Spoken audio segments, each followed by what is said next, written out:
3 o'clock on this Thursday afternoon. Welcome aboard the Postgame Show. Alongside Elijah Campbell, I'm Jay Phillips. Appreciate you being with us. This bump reminds me of like a Springsteen song. I don't know much about the band The Hold Steady.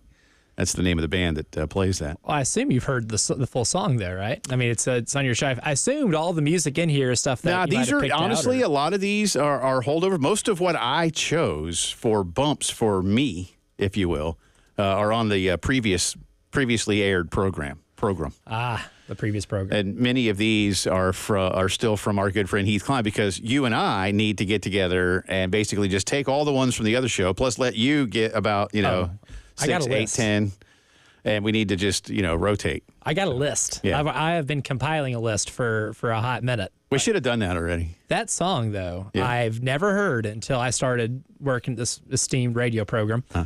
And I was like, that sounds like kind of good. program. And now it's on a few playlists that exist Okay. on my cellular device. I should probably... It's a good song. It's actually a really good song. I should probably go listen a little bit more.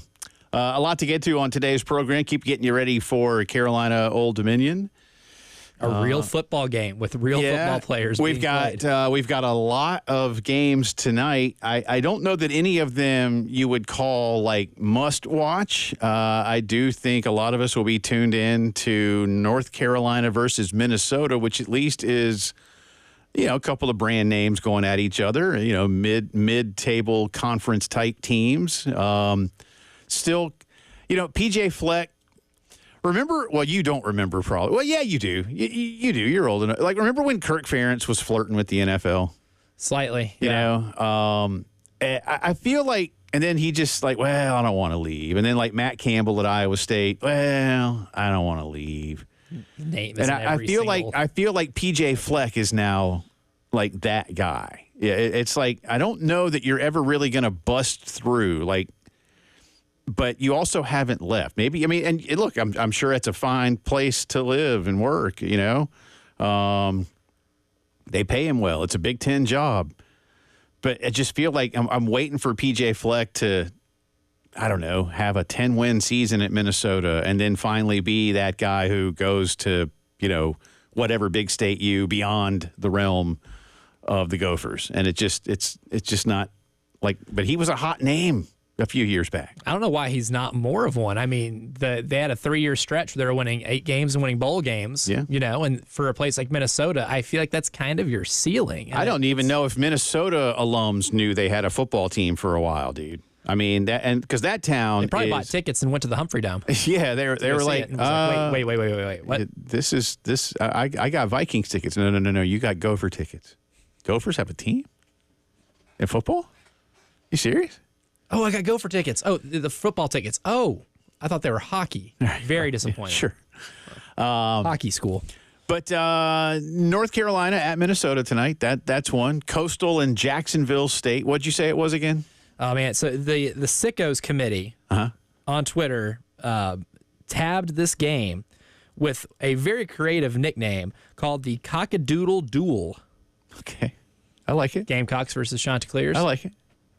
Cockadoodle Duel. I saw that Rich Rod and Jacksonville State slight favorites in this one. Fair. Game's in Alabama, in Jacksonville State. So I could see that. Rich Rod's a good coach. They run a really fun offense. They almost won here last year, man. Stone Blanton. Say they should have, yeah. Stone Blanton. Stone Blanton's greatest contribution in a South Carolina Gamecock uniform was avoiding total embarrassment. Because they were going to score. They were marching down the field. They were going to score. I have zero doubt in my mind they were on the way to a touchdown. But in a way, you can point to that game right there, and everything that happened afterwards was the best the defense ever performed. It was. So you could say maybe that was the come to Jesus moment, was flirting with total disaster against Jacksonville State. I think it's a theory that has some legs. I do too. I think that's a good way to look at it. But we'll get you some more sound from the coaches and players. We've got so much to get to. Don't forget, speaking of coaches, Shane Beamer will be live tonight at 6 from Backstreets on Divine Street, right up the hill from 5 Points. And if you can't make it there, or if you're somewhere else, you can tune in to us here on 107.5 The Game, Gamecock Radio Network, 6 to 7 with Coach and Todd. We may get some last-minute addendums to the starting lineup. We may. if you're looking for storylines, it could be included in Shane's coach's show tonight because we have a lot of ore on the depth chart. PJ Fleck, who rows a lot of boats, would be very jealous of the amount of oars that's on this depth chart. Including what? Left tackle and right guard as ore. So will we find that out? Now, it feels like it's going to be Josiah Thompson. Feels like it's going to be Torricelli Simpkins. He did say that they're likely to have be starting a true freshman at that left tackle position. Yeah. And unless he's talking about Michael Smith making the transition from tight end moving to over to tackle. tight end. Yeah. I mean, geographically on a football field, you're relatively close. Right there. But I don't think that's who he meant. I agree with you. 100%. Context clues. Look at this. That's right. Figuring it out. Reading between the lines. But we may get a little bit more of that. May get an update. I believe Gage Larverdin is ready to go. I know he's been banged up a little bit, but they like him a lot. Yeah. And again, just you're not going to get anything from a strategic standpoint, obviously, but maybe more thinking from practice this week in terms of what the wide receiver rotation looks like, what that tight end rotation looks like. We've had some fun this week. For those of you who haven't heard us, Elijah and I, and we did this with Jordan Kay yesterday of the State Paper. Elijah and I on Monday set an over-under of 9.5 of the 13 listed official pass catchers. Again, we're not excluding the running backs because we don't think they can catch passes, but of wide receivers and tight ends, there are 13 of them listed on this week's depth chart, and we set the over-under at 9.5 targets for those 13 players. And Jordan yesterday participated quite well, and then by the time he was done, as like a live on-air thought exercise, he had at least 10 pass catchers, not just targeted pass catchers, receivers and tight ends. Yeah. So, I'm kind of here for that.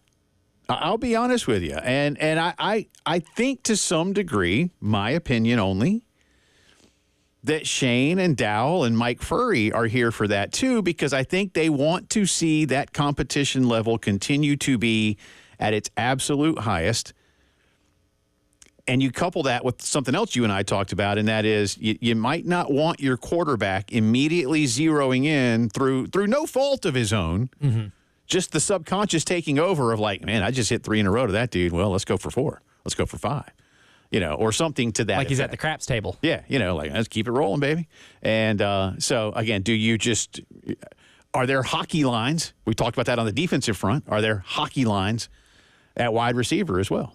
Ultimately, with the tight ends included. Your pass catching units. Yes. Yeah. I mean, ultimately, that's going to benefit your offense in the long run. I'm a true believer of Mike Leach's definition of balance, that it's not 50% pass, 50% run. True balance is balancing out who's getting the ball throughout the course of a game, like having 10 to 15 players who are going to be able to make something happen with the ball in their hands. Like the whole air raid offense is predicated on spacing people out and making defenses have to account for every spot on the field and every player on the field.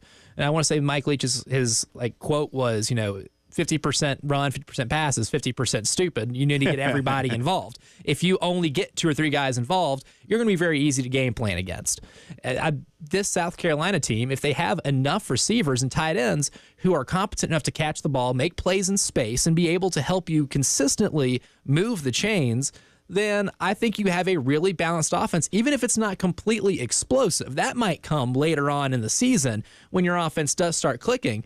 But finding a reasonable balance with just the amount of guys that can catch the ball and be able to make defenses have to account for everybody to a certain degree is going to make you difficult to defend against in a very different kind of way than you would say Georgia or some of the teams at the top of the SEC in terms of how you're projecting their offenses. And we've talked a lot about the pass catchers. We've talked a lot about Lenore's. We've talked a lot about Raheem Sanders as well. And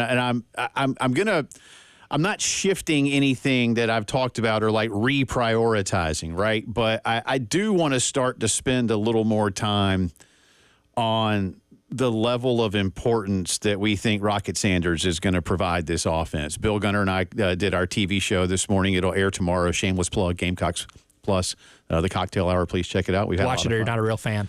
Thank you. We do have a lot of fun. That's a plug. That's the plug for it. I will plug it for you. Well, you can have a drinking game out of how many times I mentioned Bill Gunner's boat on the cocktail hour. Ooh, that's fun. I can't wait to get slightly buzzed. Really, you'd have to just watch all of them to see. I don't really do it a lot, but it is a recurring theme. Let's put it that way. I digress. I don't want to overstate the level of importance. I don't want to understate it. And I don't know yet where it is. I think most would agree, including you, sir. I've said if he gets you 75 to 80% of the production numbers that he got 2 years ago at Arkansas, A, that's a heck of a year, and B, the amount of pressure it relieves in every other facet of the offense is huge because A, it'll mean that there is good protection up front, or at least or opening holes, however you want to look at it. It's going to mean, to your point just a minute ago about the Mike Leach philosophy, everyone must be accounted for, a lot of one-on-one, which I think is going to be huge for Lenoris, huge for holes that open up for Rocket or Oscar. You can't just stack the box anymore. Right. And for a while you could. And listen, teams, starting with Old Dominion, I think are still, until such time as they know they can't, are going to come after South Carolina the way teams came after South Carolina the last 2 years. And last year, keep in mind, as good as the offense was in a lot of areas, Spencer was sacked 40 times. Sacked 40 times. Not hurried. Right. Sacked. How many times was he hurried? How many times was he pressured? How many times were there just moments where the play immediately got away from the offense and Spencer was able to improvise? You know, you'd like things to be more by the book, by the script, maybe is the better way to say it. Mm-hmm. And how much of that is I don't want to say singularly dependent on Rocket Sanders, but you haven't had a back like him here since Mike Davis. I think that's fair. Yeah. And we're talking almost 10 years ago. Yeah, that's really that big time all conference level. Yes, you had a 1,000-yard rusher in the COVID season, and that was a big deal. And I don't want to take away from any of that, but I think in terms of what you've seen at an all conference level, I think the last back that was this good was Mike Davis, or at least a back that complements the rest of your offense. Like, it's one thing to be a 1,000-yard receiver, but if the offense still isn't scoring any points, then how good is it doing the rest of your offense, right? Like, if teams are willing to give up some chunk plays on the ground because they know your quarterback can't beat you, then they're going to live with that, right? Then they just won't stack the box, and they still can take care of the outside. If they know that those run plays in the accumulation of 1,000 yards over the course of the season isn't going to result in a lot of scores, then it doesn't do you that much good, right? I think Rocket Sanders can provide not just the raw yardage production that you look for in running backs, especially when you're filling out all conference teams or you're looking at prospects for the next level, but the impact that he can have by running the ball really well, maybe on first down or third and short, makes it to where teams can't stack the box, or teams would want to stack the box to stop him, but this goes to the other point we talked about earlier with the receiving core. If you're able to get 7, 8, 9, 10 pass catchers between the receivers and tight ends involved, you have a completely opened up offense. And then Dow Loggins, for the first time as the offensive coordinator at South Carolina, will have the entire playbook at his disposal. Whereas last year, you didn't have much of a running game because the offensive line was banged up and wasn't very good at all. You are very limited to what you physically can run on a football field without getting your quarterback killed. And you're just limited in what you can do in general with the type of passes you can run, the type of run plays you can call. This will be able to unlock a lot of what Dow does as an offensive coordinator as well. Rocket Sanders being the first part of this and being what he was, even slightly, at Arkansas, can do wonders for this offense in that regard. I agree. I mean, and, look, like I say, I mentioned you had Kevin Harris, you had Marshawn Lloyd, who was good. I was a big Rico Dowdle fan. I don't know that any of those dudes rise to what this guy has already done and what you hope can do again. More on this game and Ray Tanner coming up in 15 minutes. It's the postgame show.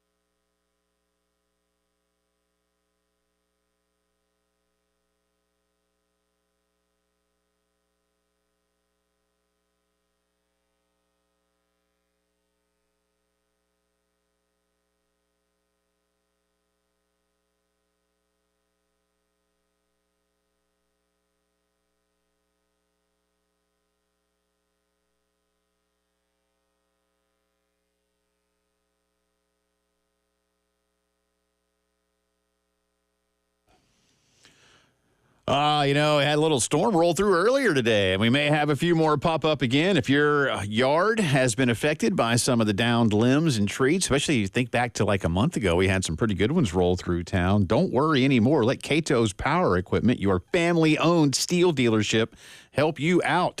And that's whether you're the homeowner or, again, if you're a business owner that needs these things too. This is a great opportunity. Fantastic specials on some of your favorite yard work essentials. $50 off the always popular Steel MS250. It really makes easy cleanup of storm limb damage or anything else like that. Plus, again, you can get some bonus firewood out of those kind of things, too.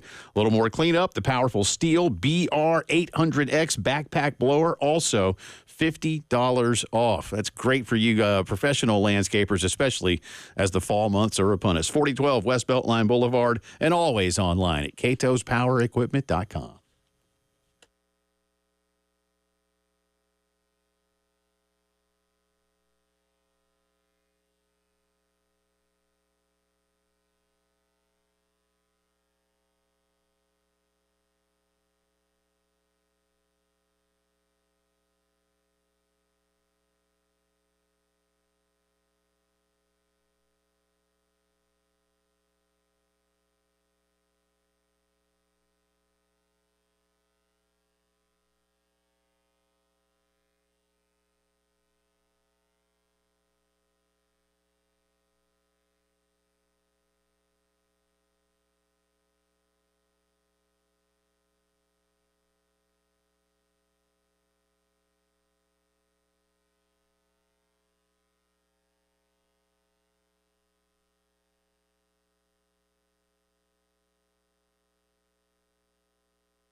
Welcome back in. It's the postgame show.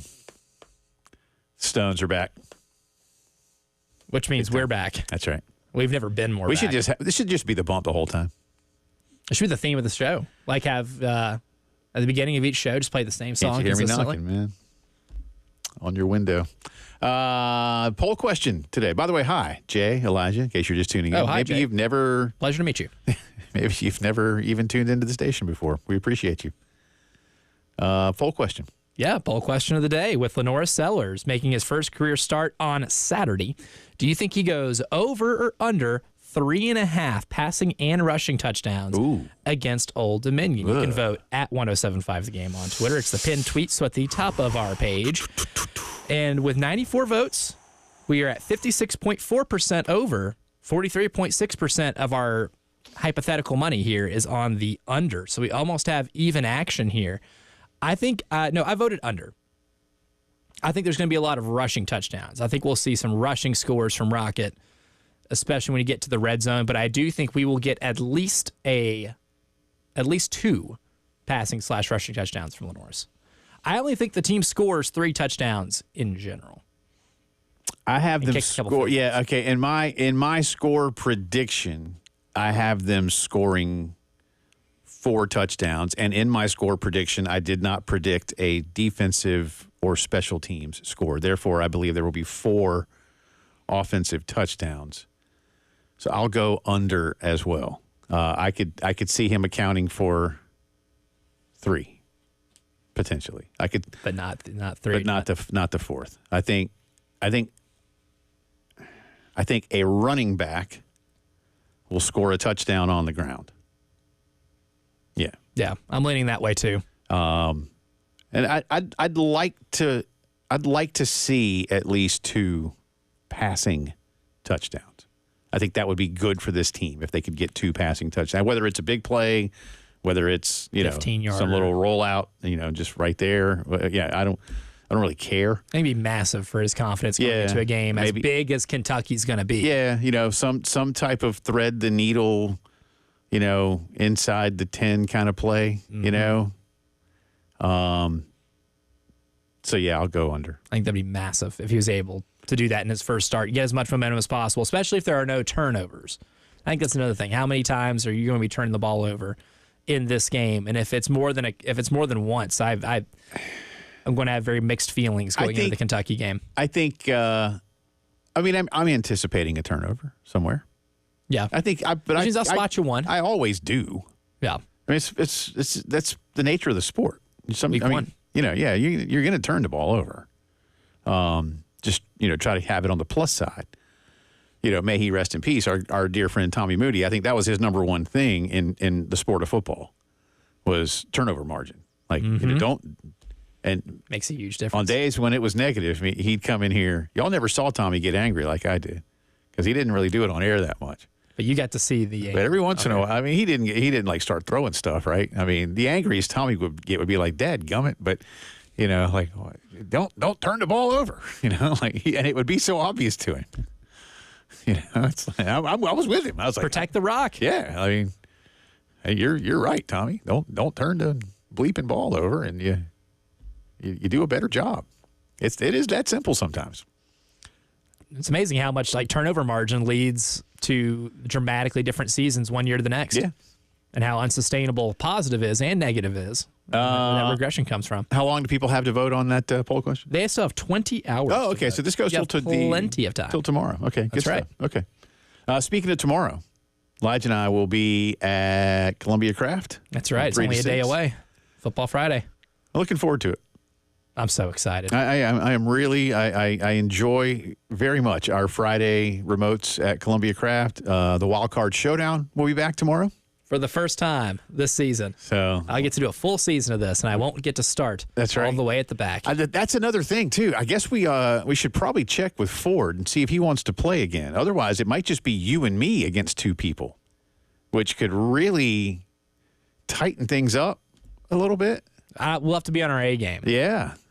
I kind of which I know can be difficult for us. Scares me. I mean, you know, the EFPI is very good at what it does, but I don't really have an FPI inside my head. I just like, I like that shade of red on that uniform. Whichever team reminds you of a Rolling Stones song is the one that you pick. I'm going with them. I've seen the method to your madness. I've seen the notes. You know, I do all right. I did better. Yeah. I think I did. You know what? Well, I don't have time right now. Did I win last year? I think you did. I don't remember. You tell me you didn't celebrate by hanging a banner in your home? No, I didn't. I don't remember if I did. Unbelievable. Well, I say that as someone who also doesn't remember who won. Well, but I knew I had no chance of winning, so I mentally checked out in terms of the competition. Well, I should have written it into, everybody's contract that whoever does win gets, like a bonus from the company. Oh, yeah. But the company probably would be against that. I want to at least hang a banner. Would that mean like the company was banner. condoning gambling of something? This is not gambling. This is just guessing. Yeah, this is friendly wagering that does not involve like money being lost. Speaking of gambling real quick before we take a break and talk to Ray, the ESPN bet odds to win the college football playoff came out today.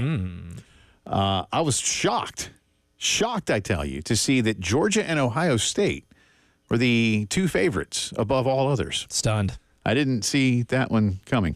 Oregon is third. By the way, Georgia plus 300 to Ohio State's plus 325. So Georgia, the slight favorite over Ohio State. Oregon at plus 700. Texas at plus 900. Here's your value.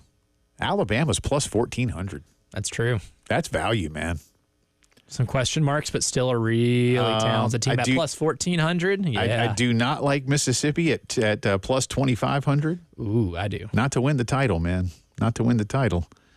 Texas at plus 4,000 to win the title. Texas? Wow.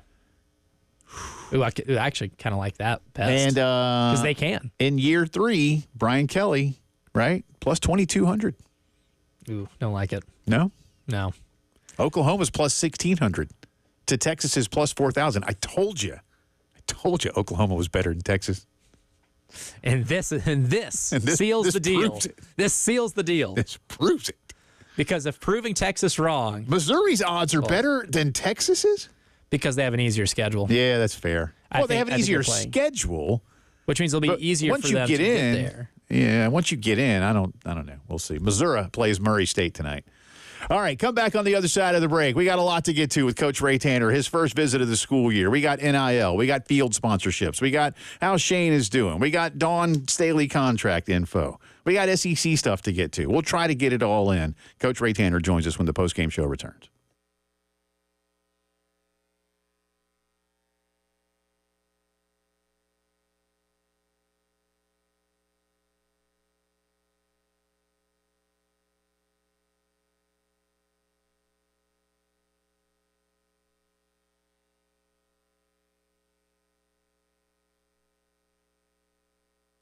Love telling you about our friends at Palmetto Citizens Federal Credit Union. They have been serving the Midlands of South Carolina since 1936. That's right.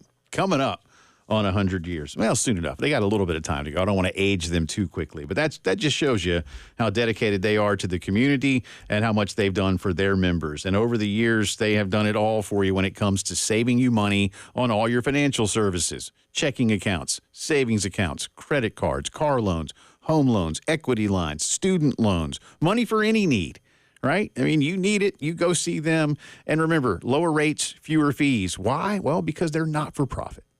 They don't have shareholders to worry about. They're not loaning money way out of state. It all is right here in the Midlands with your neighbors, local businesses wanting to help each other out all the time. Check them out for any and all of your banking needs. PalmettoCitizens.org. I'm a member. Love them. You will too. Palmetto Citizens.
It is time to talk all kinds of things around Gamecock athletics. Welcome back into the postgame show alongside Elijah Campbell. I am Jay Phillips. We appreciate you being with us, and we always appreciate the time of South Carolina Athletics Director Ray Tanner, who now over the phone can accept congratulations on the 2010 Gamecock Baseball National Championship, winning our contest this summer as the greatest Gamecock athletics moment of this century. So, Coach, congratulations. A gift certificate will be headed to your office soon, along with hearty congratulations from all of us. How are you?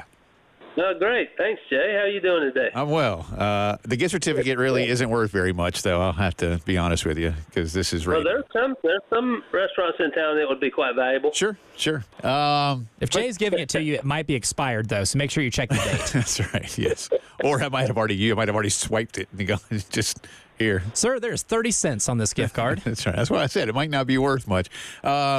Elijah, help me out. The final four, if you will, that's a trademark to the thing that we're probably not supposed to use for something like this, were 2010, Dawn's 2017. The first women's basketball championship. Was 2011 on there as well? 2011 was on there as well, and the football upset of Alabama. Yeah. Yes. So, Coach, that's what 2010 won over. Your other championship, Dawn's first title, and beating number one in football. So that's it's pretty good. Well done. Well, thank you. That's great to have Whit Merrifield and Scott Wingo in that group. That Jackie Brad, they had some good ones. Christian Walker, a lot of good ones on that team. You know, it's only about 4 years too late, but I finally got Whit to the Braves.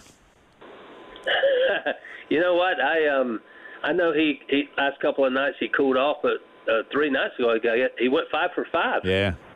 In the rain delay game, he was 5 for 5. So he's picked his numbers up and he's making a contribution. Well, suddenly I looked after almost throwing dirt on him for the final time as a lifer, and now the Braves have won. What is it? 10 of 12. Yeah. All of a sudden, pretty good streak. They can pitch, Coach. I don't know if you agree with this or not, but if you can pitch, you can win. That's how I feel as a baseball guy. Yeah, I was watching Crisell last night wiggle out of trouble a couple of times. That's what the good pitchers will do. Yeah, so it's all good. Before we get into a lot of stuff around Carolina, let me ask from your perspective as the man who runs the department, what your experience was like at the Manchester United-Liverpool match, which was a magnificent, in my opinion, sir, showcase for our school, for our city. You know how big of a soccer fan I am, and I think I've told you I can't repeat to you what I said to Charles Bloom when he told me many months ago who was coming, because I would get fired for saying it on the air, Coach. But once it's been done, whether you're a soccer fan or not, to have literally two of the biggest names in all of sports come to Columbia. Now that you've seen it and digested it all, what's Ray Tanner's reaction? My reaction is we want more. I mean, that was, not being a soccer aficionado like yourself, Jay, I became a little bit giddy as the build-up to the soccer match. And as I learned more about the Premier League and more about soccer, from that vantage point, and then what went into this game and how big it was, and our ticket sales are 50% out of state, and people coming from everywhere. It was exciting. It really was, and so enjoyable. Obviously, I got there early that day. I think I got to the stadium a little bit before 2 with anticipation. Also, as you know, we had weather issues in the area, which worked out a lot better than maybe we thought that the weather was going to at one point. But it was fantastic. I got a chance to speak to the leadership group of both teams with Manchester and Liverpool, and they were very, very pleased with their treatment, with what we did for them and how well received they were, and the field conditions and the things that we did. I think that a lot of places they go or have been, it was just another event, and for us, we made it something very, very special, and they felt that and they appreciated it. And, I'm hopeful that we'll get an opportunity to do it again. But it was a big deal, something we hadn't done before. I go back to the very beginning where Chance Miller had a connection that reached out to him, and I said, explain what it's all about to me. He did, and, of course, we moved rapidly, and and Chance ended up going down to Coastal as athletics director, and our staff was tremendous. They always are for football, and Chris Rogers took the lead immediately, and we ran forward, and things were great, and just a fantastic night. The weather wasn't perfect, but it was pretty good. Keeping it in the same realm of soccer here, I feel like this is a perfect segue to talk about a lot of the cool things that are going on over at Stone Stadium. Had a record showing in terms of attendance last week, and then Clemson comes to town tomorrow night. And explain for those who haven't had a chance to even go out there the things that are being built by Tony Annan's team and the atmosphere that's being built there, because learned this today that Carolina led the nation last season in attendance for the second straight season. So for those who might not be as, I guess, aware of the cool things that are going on down that part of town, what should they be looking for? Well, I'll tell you, I talked to an athletics director yesterday, a colleague. I won't say the name of the school, but he said to me that we have trouble getting our students to come to events. And I said, well, we've been very fortunate here that that's not the case, especially at the beginning of school with volleyball and our soccer programs, where they come in droves and they get an opportunity to increase their ticket opportunities for football. They get in a point system, so they come to the events and have a great time, and certainly enhances our home field experience. And they've done that for soccer. Coach Smith has sustained success for a long, long time, and Tony's trying to get in that mix. And you mentioned Clemson on Friday night. It's going to be a tough ticket. Clemson's got a great team. They're number one in the country, and we're at home. Hopefully we can play the best we've played in a long time and put them in a precarious situation. But, football, we're going to have on Saturday, I think, in excess of 16,000 students, which is really, really special. That's we're in a sellout mode for the Old Dominion game, and our students play a big role in pushing us to the level of a sellout. So that's extremely important to us. Our students are great, enthusiasm, and it's you'd say, well, it's football. Well, we got it for soccer. We got it for volleyball in the early going too. So we appreciate our student body and everything that they do on campus to be it and support the student athletes. Talking to Coach Ray Tanner here on this Thursday afternoon. A lot to get to with Coach. Let's stay with the football program and get into it now.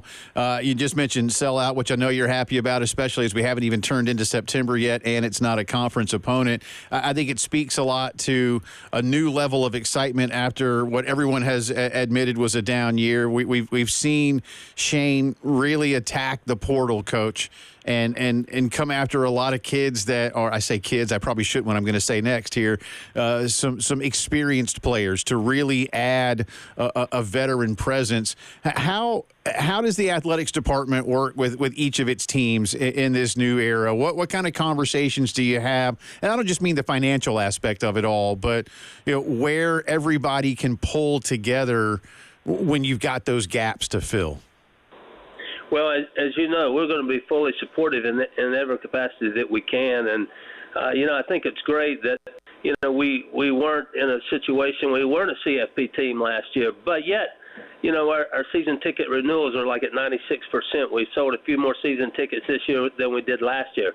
And Saturday's sellout is, I think, the 12th since 2022. That's 15 games, I believe, that we've been able to sell out.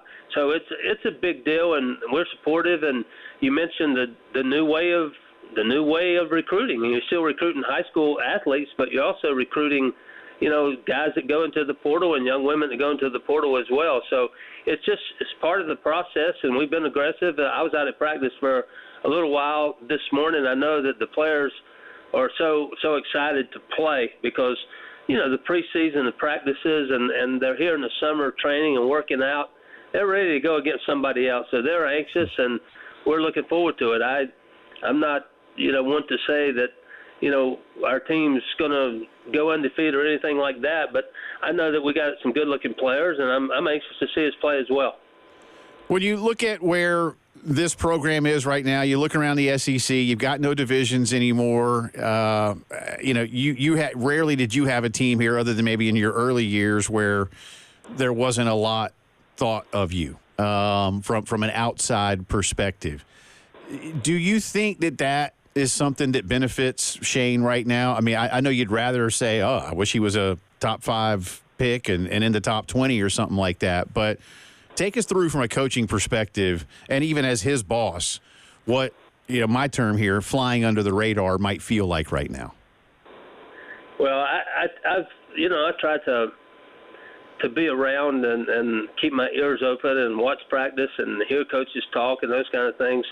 I know we have a good football team, but as you mentioned, there's 15 others in this conference, and it's a heck of a league in any sport. And football is as good as anywhere, in the country. I mean, you know that. So I think that this group is, so we're pretty good.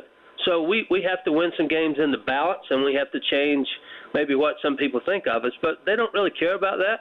It's what happens inside the locker room with the players and the coaches on where they're going to go and where they'll end up. So, I know there's a lot of optimism with everybody because everybody's undefeated with the exception of the 0-week game.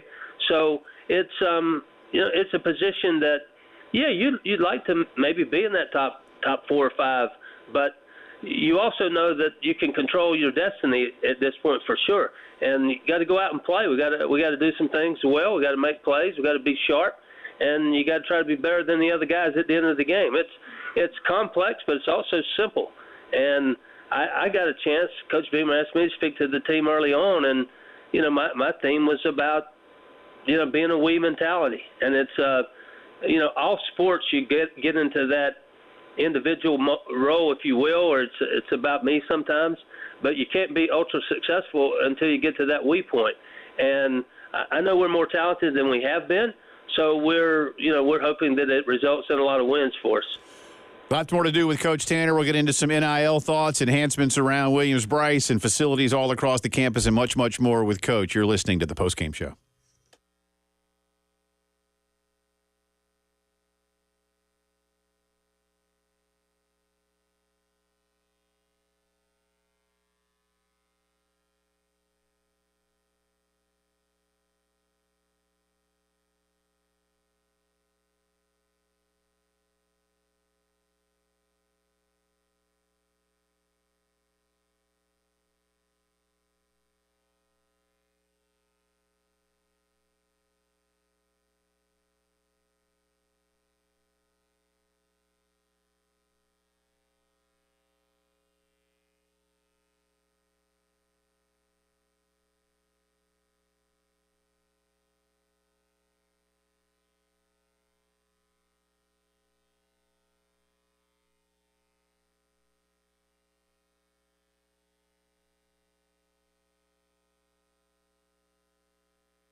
Welcome back in. It's the postgame show on this Thursday afternoon. Jay Phillips, Elijah Campbell. We are joined on the guest line by South Carolina Athletics Director Ray Tanner, his first visit of the new school year, which got underway last week on campus. First football game coming up on Saturday night, and the fall athletic season in full swing. Coach, this year, let's get into a few financial things, and we'll probably carry this over. This is a shorter segment, but obviously now you all can have sponsors pay to have their logo on a football field. I think only 2 SEC schools right now, Tennessee and Missouri, have actually reached deals before anybody's first home games. Where is Carolina in that space as we speak? I would tell you in conversation, and I was with my colleagues last week. I think that when this rule was passed, obviously we all started investigating what we would do, what the valuations would be, and where they are. And a couple of schools have jumped out there, and the rest of us haven't yet. And it's a season-long deal. You can't do it game by game, so it'll be a while maybe before we get there. But certainly we're gonna get into that space. We're in a time in intercollegiate athletics where revenue generation is extremely important. And we will be there, and we don't have sponsors on jerseys and things like that yet, but I would imagine that probably would be somewhere down the road as well. So there's a lot of different sponsorship inventory that maybe we're not talking about today that will be in the future, but nothing on our field at this point. I'll be perfectly honest with you, whether you've heard me say it or anybody, over there, but, the audience has, Elijah has, I'm all for the patch on the sleeve or the shoulder, a sticker on the helmet, maybe even allowing for a more popular player in whatever sport to have something of their own if that comes around. And I don't want to get too far in the weeds with the question, but, are those conversations more at the conference level, the national level? What do those look like beyond the field sponsorship right now? I think it's certainly at the conference level, but at the national level as well. It's just the evolution of where we are today. I mean, did we think half a dozen years ago we would be in the NIL space or talking about revenue sharing potentially by next year? We didn't anticipate a lot of these things. We know that there is change, but maybe it came at a time that none of us were expecting it. But we have to be nimble. We have to adjust. We have to adapt. We have to be willing to move forward and move fast, and that's what we will do at this school and in this conference for sure. And you mentioned having to be nimble and adjusting and being able to adapt. I think one of the cool things that I've noticed just by seeing how other schools have been approaching this is the variety in which they're doing this, right? I mean, Oklahoma State a couple weeks ago announced, they're going to be having QR codes on helmets, and that's certainly out of the box in terms of an idea. But what has that kind of been like in terms of just like the brainstorming process of, hey, look, now we're going to have to raise more money where, part of roster acquisition is more fundraising. And so what have those conversations kind of been like in terms of trying to get creative and trying to get outside the box to form these new ideas? Well, there is. I mean, before I joined you guys, for the last hour, we've been in with the executive team here. We've been in a think tank mode, if you will, about what we're doing with our sports in-house. And those things are more prevalent than ever before. They're very important to move rapidly, because that's the pace that we have to be at right now. It's not like, in 3 years this is going to be on the forefront. Here we are, and we got to be ready to go. I guess it's September 5th. We may hear a little bit from Judge Wilkin on the settlement. It won't be cut and dry on September 5th, but potentially sometime in the early spring it could be finalized, but be effective. We're talking about revenue sharing. Could be effective July 1st of next summer. So we've got to be ready to move forward in that space. But we're prepared here as far as that's concerned. We're not asleep at the wheel, and we will be very aggressive in our approach and try to be as competitive as we possibly can be in the greatest conference in the country. I'll put you on the spot a little bit. You think you might have a QR code on your helmets by the time LSU comes to town? I don't think that right now there's a QR code on the helmet, but you never say never from week to week what we might do, but I did see that was mentioned. I guess it was Oklahoma State. Is that who Right. the team was? Right. So that's part of it, but there's always opportunities thinking outside of the box. It was mentioned. Well, that's where we are today, and we've got to do that. I mean, we're in a good situation. That yes, we sell tickets. We have great donors, boosters. We have a lot of season ticket sales. We have a lot of people that invest in our programs, but we have to continue to climb. We have to continue to get to a higher level and generate revenue to do the things that we need to do as far as our student athletes are concerned, and we will do that. More with Coach Tanner coming up in the 4 o'clock hour. Keep it here.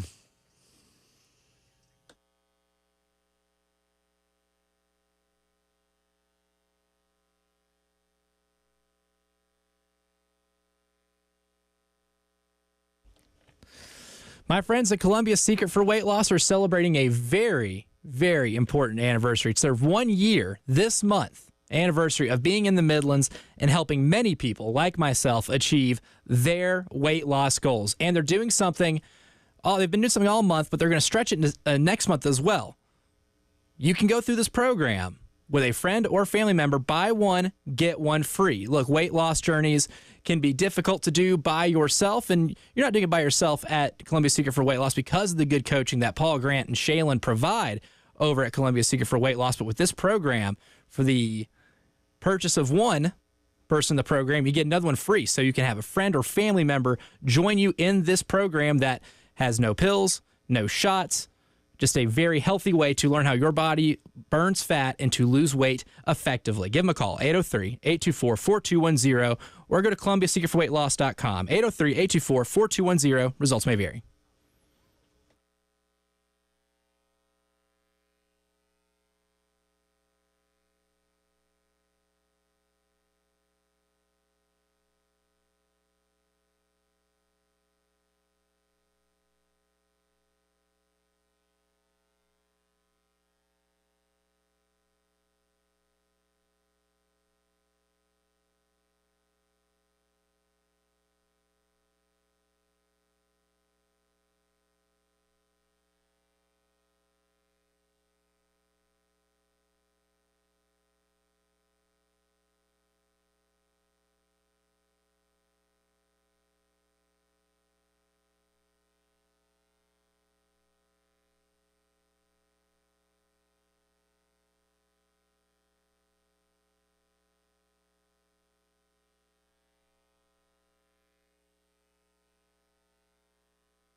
It is 4 o'clock on this Thursday afternoon. Welcome back in. Second hour of the postgame show coming at you from the Herndon Chevy Studios in downtown Columbia, South Carolina, alongside Elijah Campbell. I'm Jay Phillips. Thank you so much for being with us. We've spent the last half hour talking to South Carolina Athletics Director Ray Tanner. Always appreciate his time. And Coach continues his first visit of the school year with us here on this Thursday afternoon. So once again, sir, thank you. And again, if you guys missed it at the top of the interview, we've congratulated Coach on all he did to give you, the listeners of 107.5 The Game, the opportunity to vote on the 2010 Gamecock National Champion Baseball team as the greatest moment in Carolina sports of this current century, which we're now a quarter of the way through. Again, we'll be sending Coach some type of gift certificate, or if not, just, again, hearty congratulations. I'll make sure it's a valid gift certificate. Again. We'll see what we can do, yeah. But as always, sir, thank you.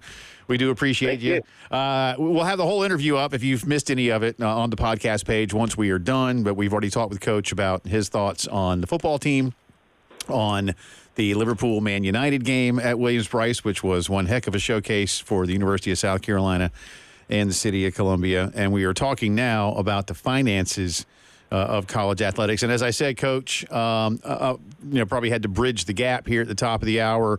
I do want to ask you your thoughts, assessment maybe, as a way to put it, on the utilization of the South Carolina law. I know you and Graham Neff and many others, lobbied the legislature for the new law. Are you seeing benefits? How can you take us through from an AD's perspective how the law is helping Carolina athletics?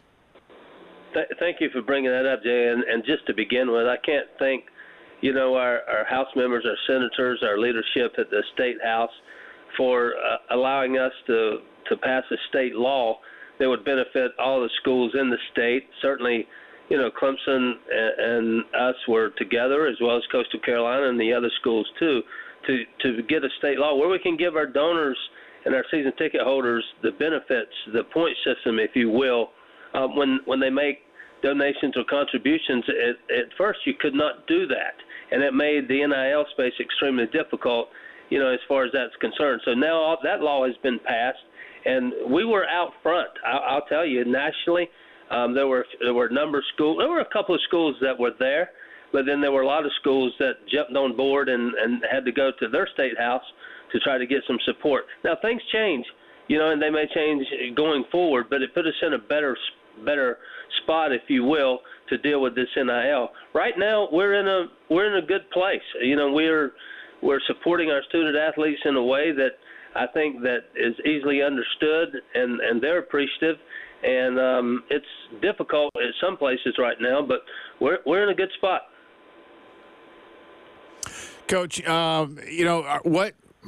what might, I don't know, what's the way I want to word this? Are there still any gaps in things you're looking for? Are there things you've come across to say we can do this better? Would they need help from the legislature, or are they simply things that you as a school, as a department can do? What might, as you kind of gone through some of this, where's the next hurdle to jump, if you will?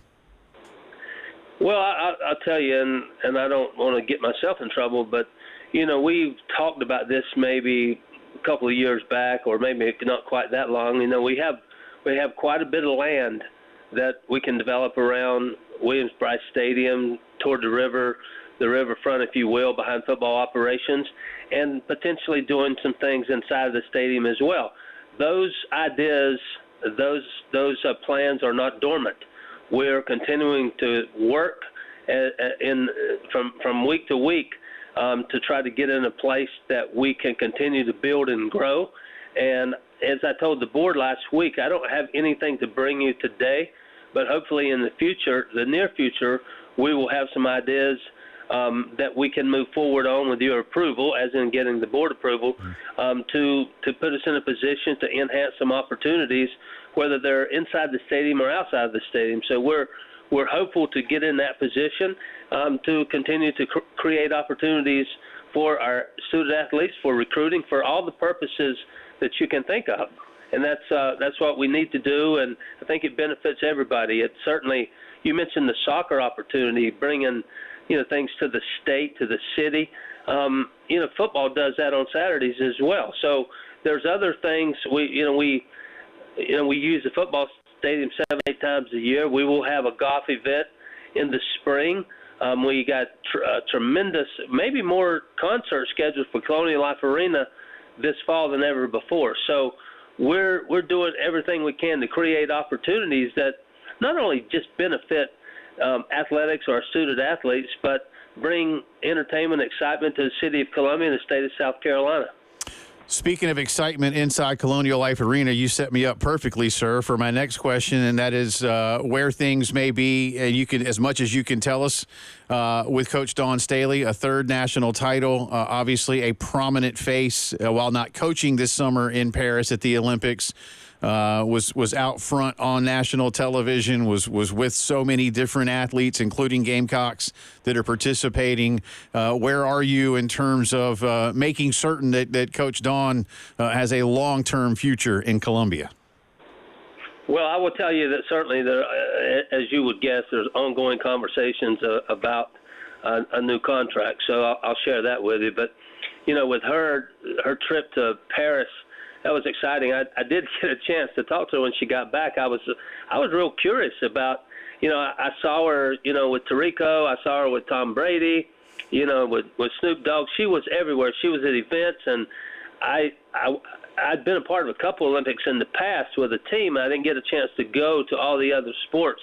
And she played, won 3 gold medals, and she coached as an assistant, won a gold medal. She won a gold medal as a head coach. But this is the first time she'd had an opportunity to go to a lot of different venues and have that experience, and she shared that with me. That was fantastic to hear. She was all over the place, and she loved it. What a great trip. I said to my wife every day, and depending on which one it was, but hit one with something that she had tweeted, that she is living her best life. But that has to be a thrill. I'm curious, and I don't want to try to embarrass you or her or anything like that. And I mean that in a good way, but she has become such a vital part of the day-to-day life that is the University of South Carolina. What's that like when you, as you say, you've been around big-time things. You've done big-time things.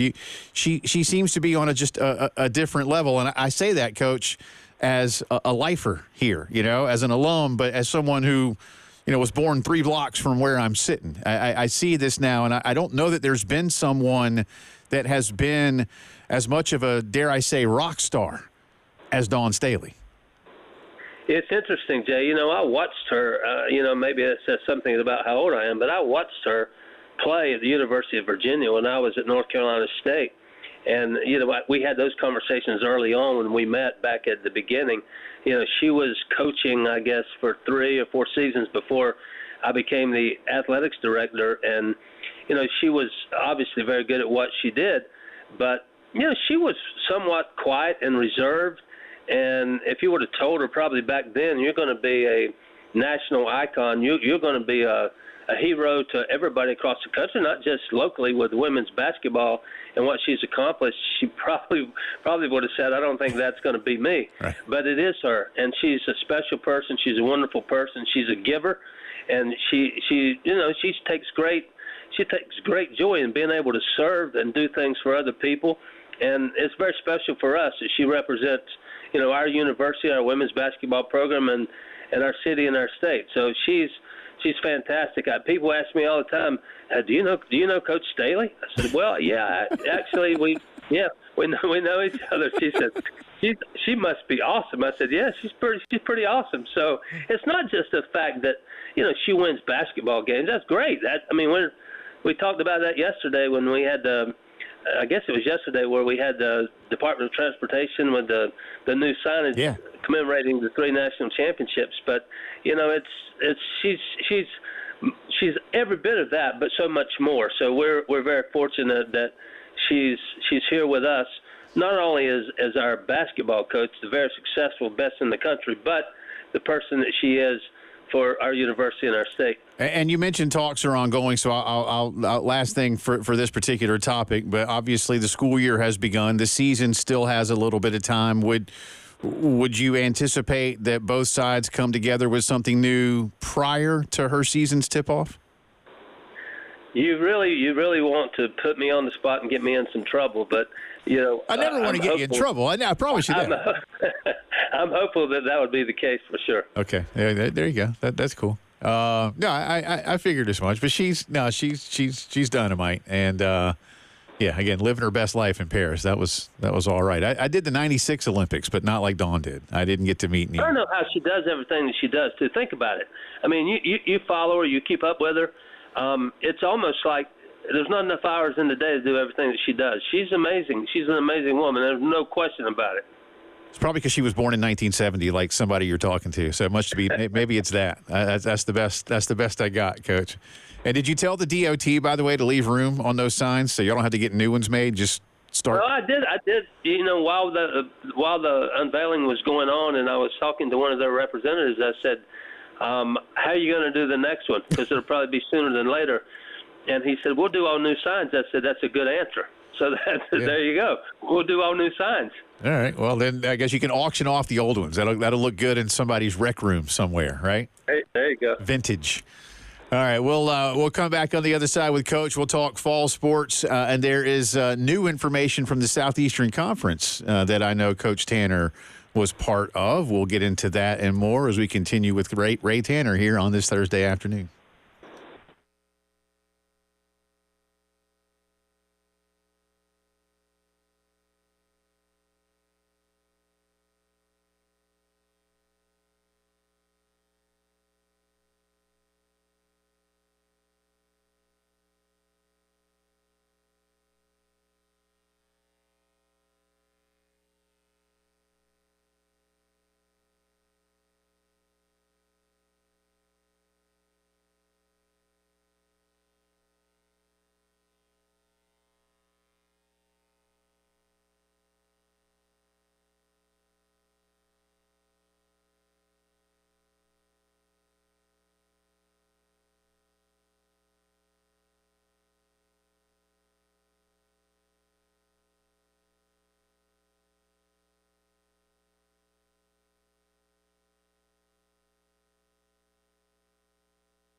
Welcome back into the Postgame show on this Thursday afternoon. Jay Phillips, Elijah Campbell with you. Final few minutes with Coach Ray Tanner on this Thursday. Appreciate his time. And Coach gets to be with us live while we talk about some breaking news that I know Coach was a part of. The Southeastern Conference has just announced today that what they will call availability reports relative to an injury report will now be public fare for football, men's and women's basketball, and baseball starting, I suppose, immediately, but with conference games next week. Coach, you guys have been going back and forth on this for a while, so take us back behind the curtain on how this finally became the news that we got today. Well, you got the release today, so it's availability reporting that you mentioned the sports that it will apply to starting in conference games, not the non-conference games, but in conference games. So I guess like in football on Wednesday will be the availability reporting on your injury updates, if you will. And there's an opportunity to update it on Thursday and Friday as well. If there's a change, it doesn't necessarily have to be a change, but if there is, based on practice or injuries and so forth. So the NFL has done that. Some other teams, some professional sports do it as well, and we've decided also to do that. Now, there's a lot of reasons behind it, but I think that sometimes players, coaches, they get calls about who's in the lineup, who's hurt, who's not. Does it affect the gambling world? Possibly it could. It probably has at times, but we felt that it was time that we go to this availability reporting, and everybody supported it. What were the biggest, dare I ask, hang-ups? What were the biggest concerns? I mean, you've done it, so there's that. But what was maybe any kind of pushback during the process? Well, I don't think there was any major pushback, but you have the conversation about, is there going to be any gamesmanship? Is that going to take place? Well, if you look in depth at I don't know what the release had in it, but there's penalties if there's not full transparency. If there's any violation of the availability reporting process, there's penalties attached to it. So, you can't say that player X is probable and he actually broke his foot and he's out. And you know that he's not going to play, but you say he's probable. That's just a misrepresentation of the fact. And so that would be an issue, because in the past sometimes coaches would say, well, it's a game time decision, and it still could be in certain cases, but it needs to be real, because you want, and let's call it, since we're in football season, in the football world, coaches on the other team are preparing for certain players to play, and then that player's not in the lineup, so they prepped during the week, and in fact the player that they had anticipated being in a certain position wasn't on the field. So some of that will disappear, if not all of it. Is that? Yeah. No, that's yeah, absolutely. Mm-hmm. Yeah. Okay. And just for the audience, we'll have more detail. Coach just touched on some of it. We'll go over all of this for you coming up in just a little bit. Oh, definitely. Way more to talk about with that breaking news. But, Ray, in the first segment when we had you on, we were talking about the Manchester United-Liverpool game, and you alluded to the role that Chance Miller played and helped getting that game here. And, well, he's since taken the athletic director job at Coastal Carolina, where he's going to do fantastic stuff there. But some fun additions that you've been able to make to the athletic department, bringing in Jeff Crane, who's been here before, and naming him the Senior Deputy Director of Athletics late July. But what are you excited about that Jeff's going to be able to bring here after his long time in Memphis, where he's had a lot of success at a program that has seen or an athletic department, rather, in Memphis that has seen a ton of growth from the time that he was there? Well, Jeff made a tremendous impact when he was here in his first stint. I mean, he'd been here quite a while, and he had grown through the process. He was a great fundraiser. He was an ambassador for our department. He did so many things, especially from the external side. And, he went away to become a deputy athletics director, and he did a heck of a job for Memphis. He was the interim athletics director. As you know, Steve Eigenbrot's an AD now. Chance Miller's an athletic director. Jeff Crane's an athletic director that doesn't have the title yet. There's no doubt in my mind that he will be in the future. And the timing was just perfect for us to get him back as he was in the running for the job at Memphis, and they went in a different direction. And, of course, I had the conversation with him about returning, to the place where all his children were born and where he enjoyed living so much.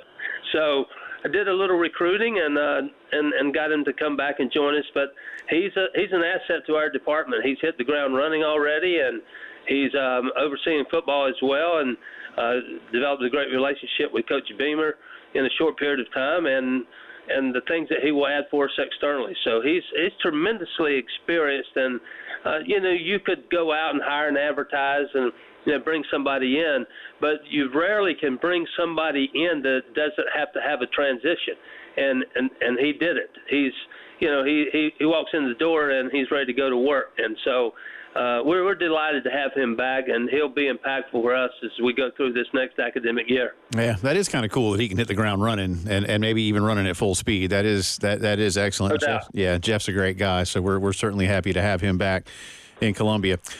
We've talked a little bit about Tony Annan's soccer team. They got Clemson tomorrow. Shelley Smith's team is underway with her already 6 SEC championships in her career. Hard to believe that she's been around as long as she has, Coach. You got fall sports well underway right now, so I know you're excited about the new seasons. Well, I tell you, we all enjoy our summertime, but there comes a point in the summer that, when you're in this world that we're in, we're saying, okay, well, enough. We need the energy back. Where are our students? Where are our athletes? And you get to that point. It's great to have everybody back, and the bustle around campus, and now we're opening up, tomorrow night with Coach Annan and his team against Clemson.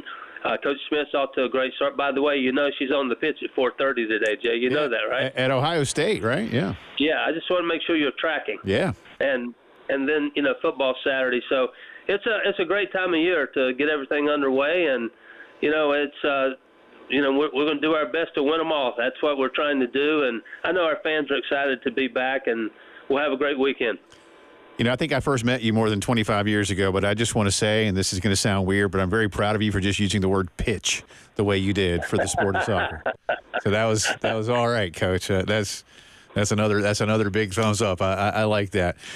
Speaking of thumbs up, before I get you out of here, I spoke with Charles about this already, and obviously we had Seth Rose in here last week, but I know it meant a lot to you as well for all of the inductees, but certainly how all of you in the athletics department and what the Letterman's Association did to put our dear friend Tommy Moody into the Hall of Fame.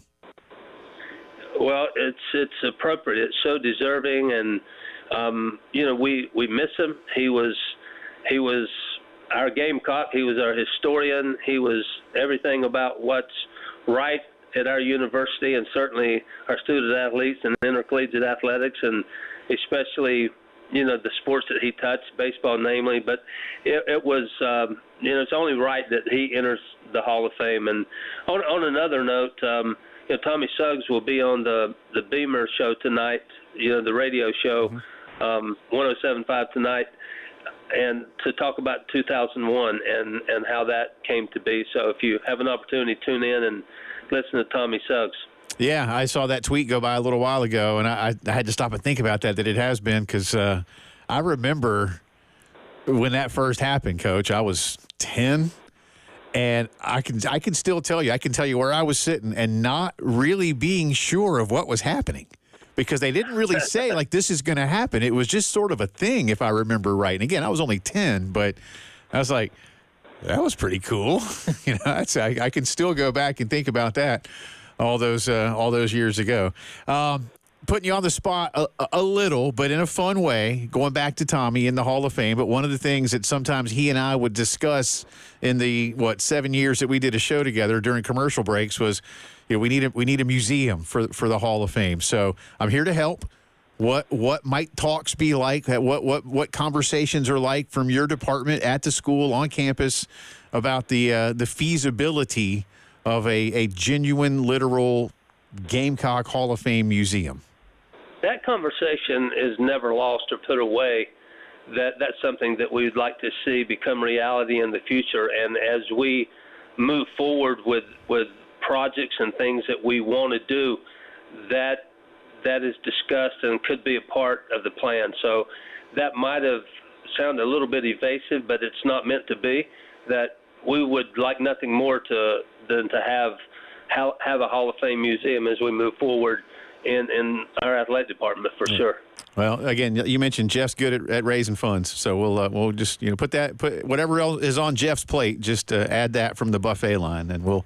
I'll do that. I'm writing that down right now. Yeah, thank you very much. I appreciate you. And again, anything we can do to help out, I got ideas, Coach. Again, you can always come to me for those things. Hey, listen, the fun, the serious, thank you as always. We appreciate it. And let me say again, seriously, for everybody here, thank you for what you did for Tommy. I've spoken with Casey, his daughter. I know what it meant to them. It's a big deal. And again, congrats to all those that were inducted. And let me say as well, again, Coach, from a personal standpoint, again, as a Columbia lifer and an alum, congratulations on the Liverpool Man United match. That's just, it was such a big deal. And I know you get it. I think a lot of people saw it, but it's still that was huge to get those two brands into Columbia, South Carolina, and Williams-Brice was more than a major coup, and I'm glad to see how successful it was. And again, I'm being serious. Whatever I can do to help get the next one in here, you let me know. All right. Well, thanks, Jay, and I appreciate it. And I mentioned some people earlier, and Chris Rogers and Chance Miller and Megan Kennington and the entire staff. I mean, we worked tirelessly to make sure that we were accommodating. We were great hosts to the teams, but certainly to the fans coming in as well, because that's the way you should do something when you host an event like that. And then also will give you an opportunity to maybe get a return. So I can't say enough great things about the people that work here and the way they put their best foot forward to put on a great show and to have two iconic teams come in and play. It was special for us. It was a big deal, no doubt. Thank you, sir, as always. Best to the family. We'll talk to you again real soon. Enjoy the weekend. All right, thanks, guys. You bet. See ya. That is Coach Ray Tanner. A lot of good stuff. We'll recap all that for you. And again, Elijah will have that up on the podcast page on 1075thegame.com, on the app in mere moments. We will come back with the breaking news that came out officially while Coach was on with us. The availability report will now be part of 4 sports inside the Southeastern Conference. We'll give you those details and more when the postgame show returns.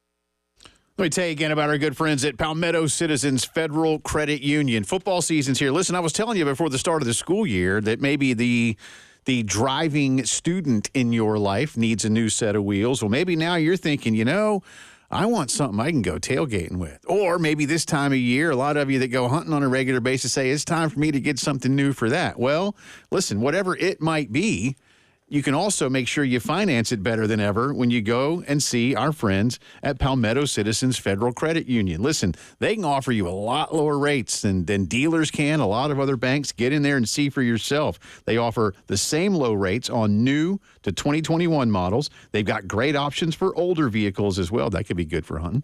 And no payments for up to 90 days on many of their plans. Plus, they can finance over 100% of the retail or purchase price on new to 21 models. They've got additional coverage and insurance options the dealerships can't beat. Check them out, Palmetto Citizens.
From the WIS Traffic Studios, I'm Elijah Campbell. The few accidents to get to that are causing some issues on the roadways this afternoon, and we'll start with one accident that's got two left lanes completely blocked. That's going to be on I-20 eastbound over at US 1 near exit 58. We also have another more minor accident with minor traffic backup on 20 east. This one's at Fairfield Road near exit 70.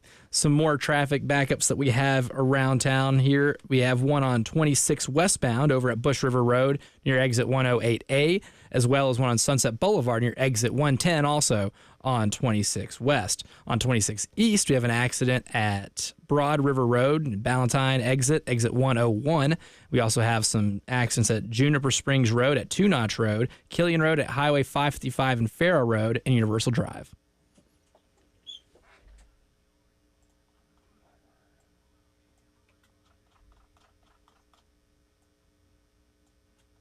We'll jump into the breaking news that came down while we were talking to Coach Ray Tanner. The Southeastern Conference adopting what they are calling officially the availability report. Our buddy Seth Emerson of The Athletic has a full piece on that right now at The Athletic. By the way, since Coach mentioned it, on the pitch in Columbus, no score in the 26th minute, as Carolina and Ohio State are going at it in women's soccer. Still plenty of ball game left. Yeah. Ohio State is 3-0 on the season. South Carolina is 2-0 so far. But this is a big test on the road. Yeah, definitely. Shelly likes doing that, man. I mean, a lot of ACC schools now heading up to Columbus. We talked to her last year heading into the postseason, and I was just going through the schedule, and I was like, oh, my God, there are a lot of opponents here with, the number sign next to their names. So it was quite the gauntlet, and I think that prepared them very well to make the run they did. So, again, just came down within the hour. The Southeastern Conference will have an even more comprehensive availability report than the Big Ten, according to Seth, who says who says they've done so despite its famously secretive football coaches, which I thought was pretty funny because he's right. We talked about that this week. Like they're paranoid. A lot of them are paranoid, man. Maybe not everybody, but a lot of them. They don't want you to know. They want you to know less than nothing. Oh, and the ones that aren't paranoid are really good at tricking you into thinking they're not paranoid. That's right. They're really good at playing things to the vest. Which again we get, but it's still like we see what you're doing there, sir. Sometimes it can be a little silly. Yeah.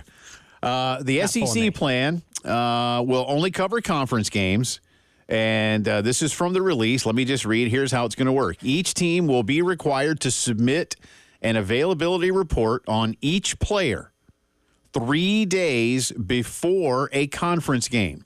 If a team is playing on Saturday, it would need to submit the report on Wednesday, and you do the math. There aren't a whole lot of SEC teams that play on Thursdays anymore. They're really – there's not a conference Thursday game this season, is there? Not to my knowledge. I don't think there is. Especially not like they at least would to start seasons. Yeah, well, Carolina had Ole Miss on a Thursday. Carolina, I remember Auburn was so against Thursday games at Jordan-Hare, but agreed to move one to a Thursday here one year. I remember one year the SEC started off their season with the largest collection of men in khakis with Ole Miss and Vanderbilt in Nashville on a Thursday night. Remember that one? And y'all help me out. I want to say the first ever game on SEC Network was Carolina A&M here on a Thursday. That was the Kenny Thrill Hill game. Yeah, that was not fun, man. Yeah, they hung 50-plus. That's when we realized that because that offense was great, Carolina, I mean. Mm-hmm. They still scored 28 at that point. But that game, I think it was 52-28 was the final. That defense at times felt like it was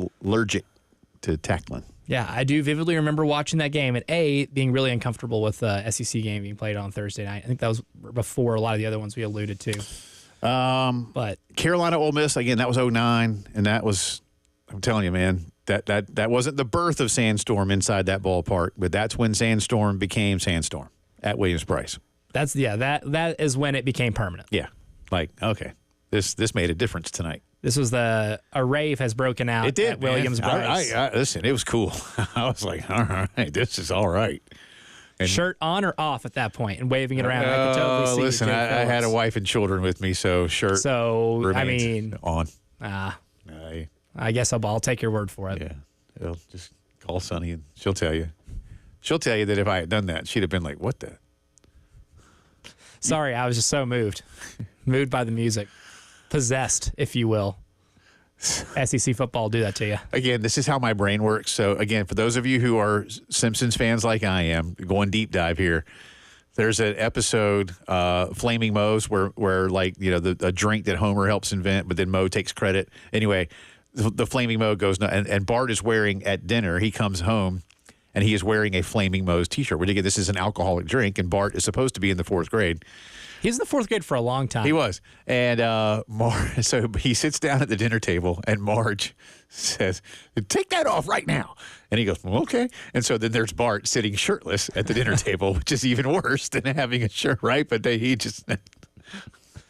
I just love that. You know, it's just, he's like, okay. Could have been you. Could have been, but it wasn't. Anyway, so again, each team will be required to submit the availability report, he tried to say in English, 3 days before a conference game.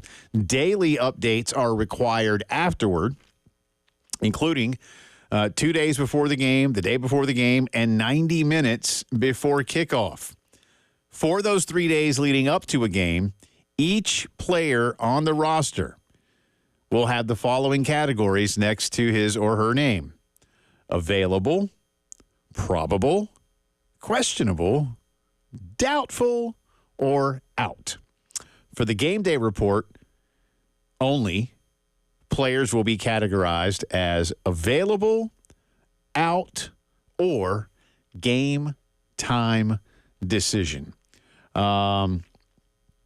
The main difference between what the SEC is doing, according to Seth, and the NFL is the SEC does not require disclosure of the injury. So you got a sprained shoulder, you got a bad hammy, you got a neck thing. NFL, you got to say it. SEC, you don't. And call it the NHL rule: upper body injury, lower body injury. Again, coaches by and large were for this. And again, it'll be basketball and baseball games as well. According to what Seth says, reports will be filed the night before each conference game and updated on game day. In the release from the Southeastern Conference, the commissioner said, quote, "The availability reporting policy is intended to reduce pressure from outside entities seeking participation information and represents a commitment from our 16 institutions to provide enhanced transparency to support efforts to protect our student athletes and the integrity of competition." In other words, we don't want people with gambling interests doing everything they can to contact our student athletes directly. "Hey, Johnny, how you feeling today? Who is this? Don't worry about it. We're just asking you how you feel." But we also know where you live. Right. So, I like this. We talked about you and I believe will be the seamless integration of the 2-minute warning.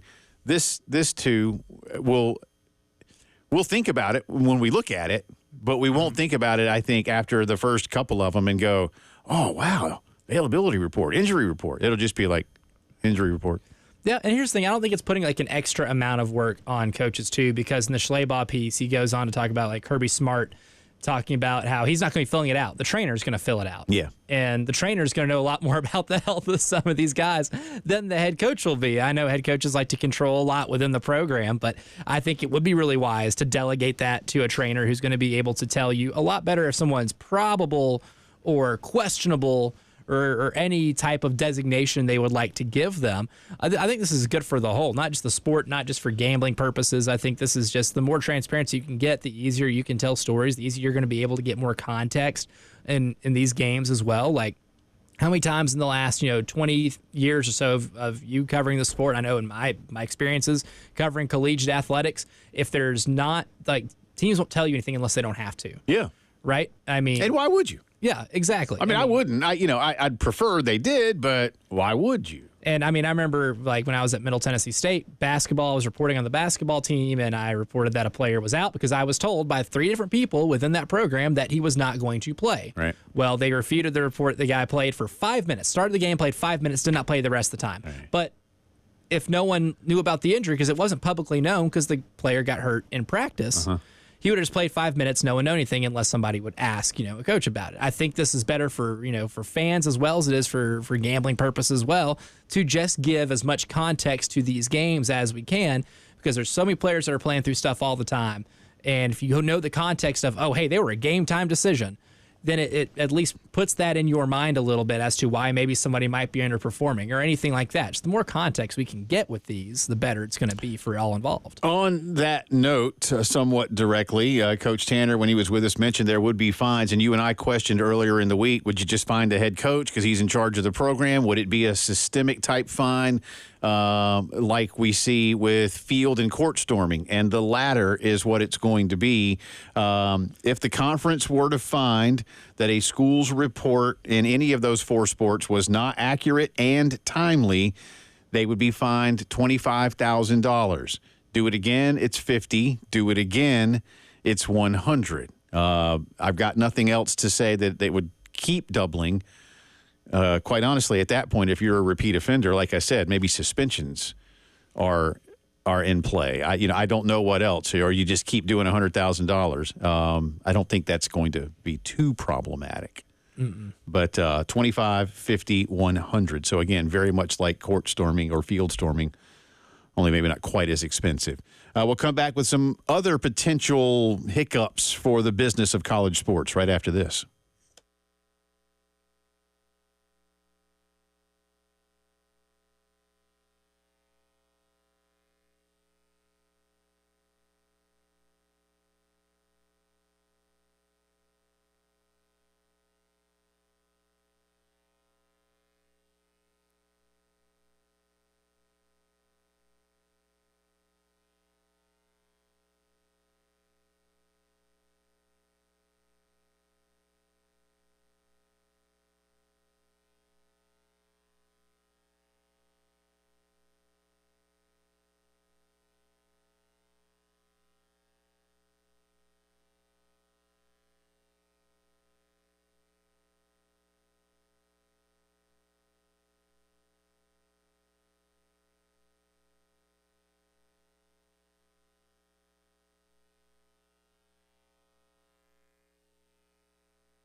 Welcome back into the postgame show on this Thursday afternoon. Jay Phillips, Elijah Campbell with you. Coming up top of the hour, headlines of the day, sound from Gamecock players and assistants as we get ready for the Old Dominion game, drive around the SEC, and a whole lot more.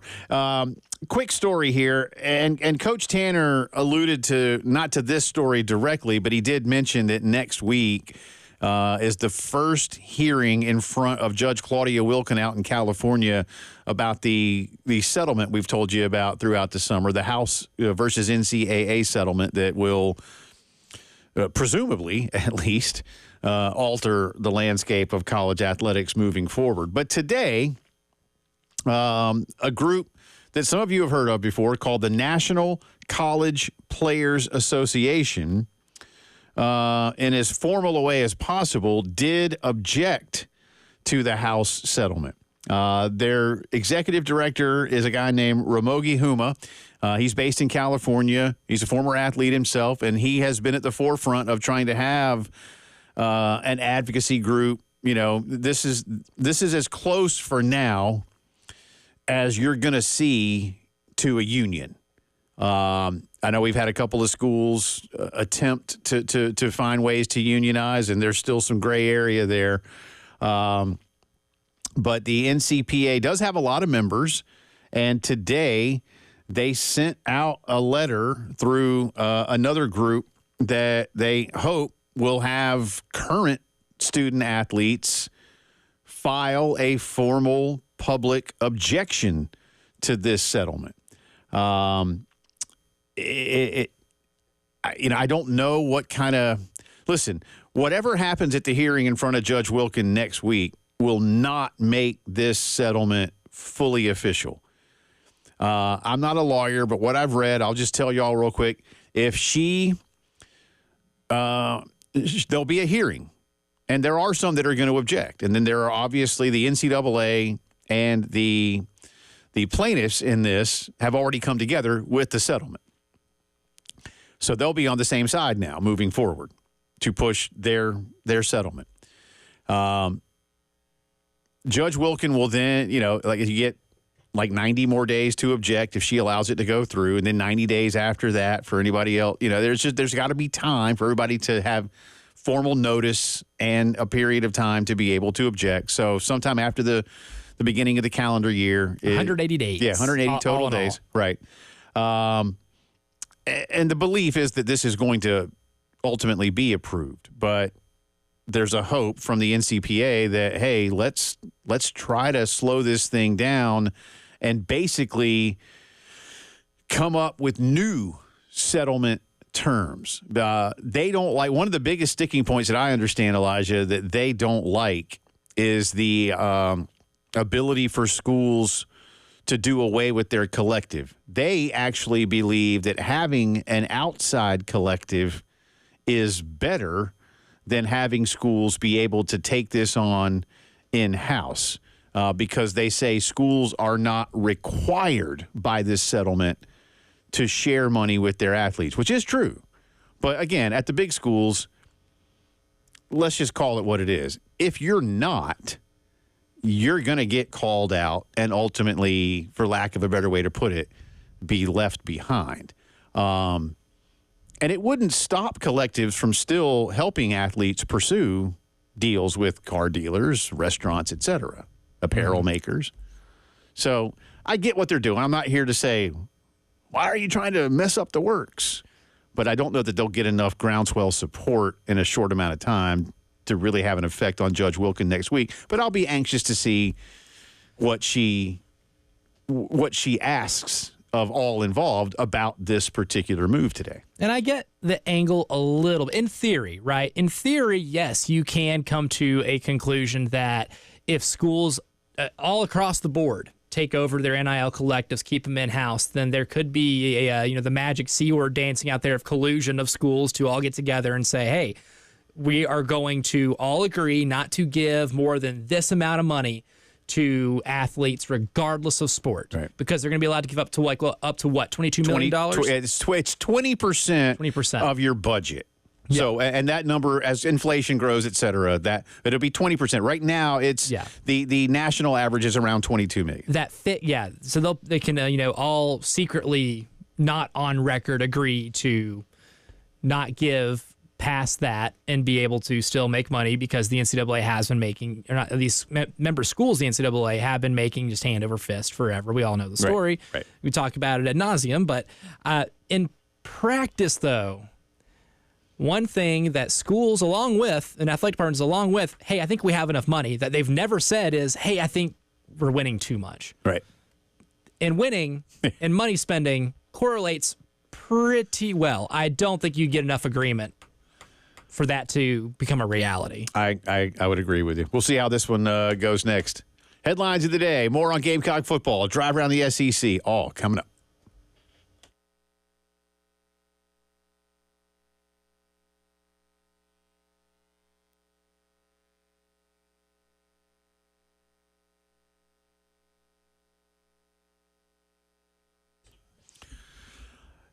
For many years, I have told you about my good friends at Integrated Media, and I want to tell you about another thing they do, not just for somebody like me, but for any of you. You may think, well, I got to buy like a whole bunch of TVs and speakers for them to be able to do stuff for me. No, you don't. If you need an expert to come in, you've got the equipment, but you don't really want to do it or know how to do it when it comes to installation, Integrated Media will do it. And how do I know? Well, because this morning, my guy Philip at Integrated Media was at my daughter's new apartment for she and her roommate, hooking up their brand new TV for them. They had the TV. They brought it with them to the new place, wanted to make sure an expert did it right. And they don't need me to be that expert. I can tell you that right now. Integrated Media does that kind of thing for you, whether it's full theater installation or you've got the stuff and you need an expert to come to the house and get it done right once. 803-948-8327. Great people, personal touch. I couldn't live without them, and I promise you, you'll feel the same way. That's my friends at Integrated Media.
From the WIS Traffic Studios, I'm Elijah Campbell. The few accidents to get to that are causing some traffic backups here in town, and we're going to start in Richland County.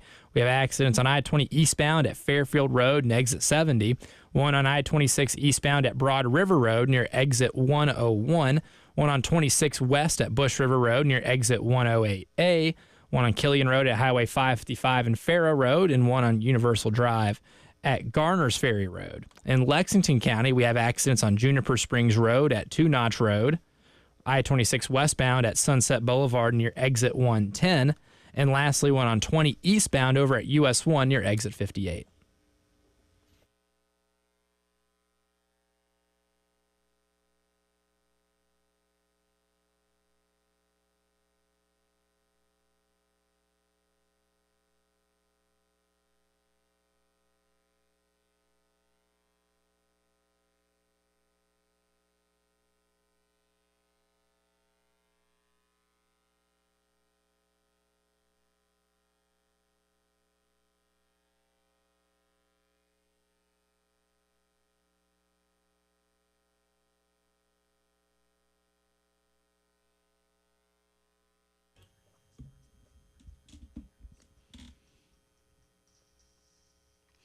It is 5 o'clock news time on this Thursday. Welcome back in. It's also the final hour of the postgame show along with Elijah Campbell. I'm Jay Phillips.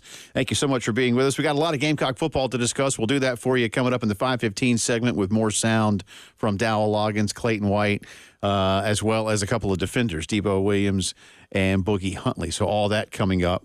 If you've missed it within the last hour or so, a little bit longer than that now, the Southeastern Conference has announced a brand new student-athlete availability report. It's an injury report. It was officially announced today. In fact, while we were talking with Ray Tanner today, the news was officially released by the Southeastern Conference. This will be not just for football, but also men's and women's basketball and baseball. And reading from the SEC's official release, it reads that school personnel must submit availability reports 3 days before each football game, with daily updates leading to a final report 90 minutes prior to game time. For basketball and baseball, reports are filed the night before the game with an update on game day.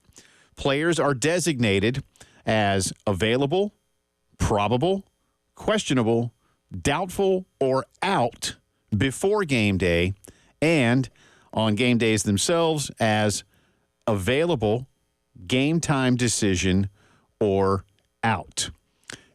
If the conference deems that a school was not forthright in their reporting, they would be fined $25,000 for either an inaccurate or a late report. It would then go to $50,000 for football and $100,000 after that. It's $15,000 to $25,000 for basketball and baseball. This is being done, as you might imagine, 100%, I don't want to say, but 99% for gambling. Greg Sankey, in a statement, basically said, and I'm paraphrasing now, we're looking out for the protection of our student athletes. In so many words, Elijah, we don't need outside interests doing all they can to contact people within our programs, most specifically our students, asking how they feel or how a teammate feels or what's going on, so that somebody can either wager accordingly or adjust a wagering line accordingly, right? So that this, and now with gambling being in 30-something states or whatever it is. It's a lot of them. Yeah, including many in the SEC footprint.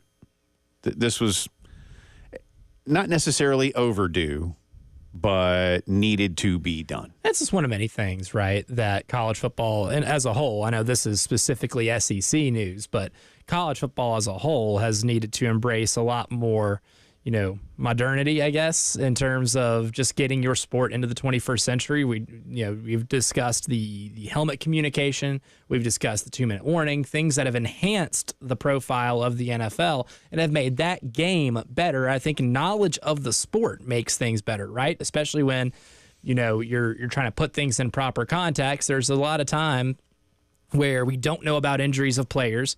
They are swept under the rug, and they inexplicably have a bad game. Well, they've been dealing with this injury the entire time, and just no one's discussed it because they've just never had to. There's never been a reason to be fully transparent, right?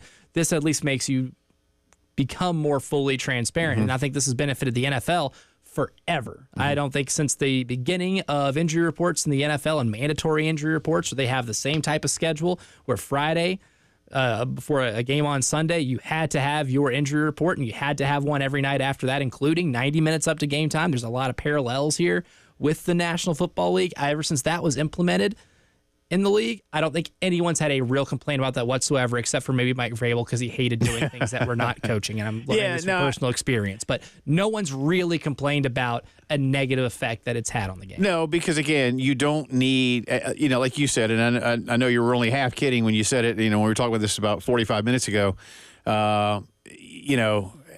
we don't need somebody calling, hey, Johnny, how you feeling? Who is this? Don't worry about it. How you feeling? Then you said, yeah, well, we know where you live. And we know where you live. Yeah. Like you don't just, and that's obviously extreme and a bit facetious, but it makes a point that's what they're, because I would have to think that there are examples where someone can document that somebody's called me and asked me or this. DM'd him on social media. Yeah, all kinds of things. That stuff has happened forever. The abuse some of these kids get when someone's parlay doesn't win or something like that, or your fantasy team that has gotten out of hand. Yeah. I think this at least will protect them a little bit and provide just public transparency for people that partake in those activities. Any of us will be able to get this. I'm sure it'll be, tweeted out and things too, but I'll just tell y'all right now, because this is easy to remember. You already know the SEC website is secsports.com. Many of you have visited that site, I'm sure. The football reports will be at /FB reports. And as coincidence and fate would have it, the first schools to participate will be the University of South Carolina and the University of Kentucky. Starting next Wednesday, we will get official availability updates. Hang the banner, baby. Let's go. Let's make some history. That's kind of cool. Gonna make a little bit of history. I'm not going to sit here and hey, woo, but Carolina goes first. I'll hang the banner. Let's put on a Willie B. First ever injury report in SEC history. That's right. And they'll never be able to take that away from you. Well, here's the thing too. If I'm Shane and them, just go ahead and get it in like Tuesday night. Do it now. Why not? just be. We were first. We were first by a lot. Yeah, We embrace this. We embrace evolution of the sport. So there you go. Availability report in football, men's and women's basketball, and baseball. And again, you can learn more at secsports.com. Sticking with a few things going on in the headlines of the day, the Cleveland Browns have restructured Deshaun Watson's contract. It will create nearly $36 million in cap space, according to Daniel Oyefusi, who covers the Browns for ESPN. They have converted $44.8 million of Deshaun's contract into a signing bonus. That gives the Browns over $62 million in cap space, most of which it says here they expect to use next year, because I guess you can't use much of it anymore this year.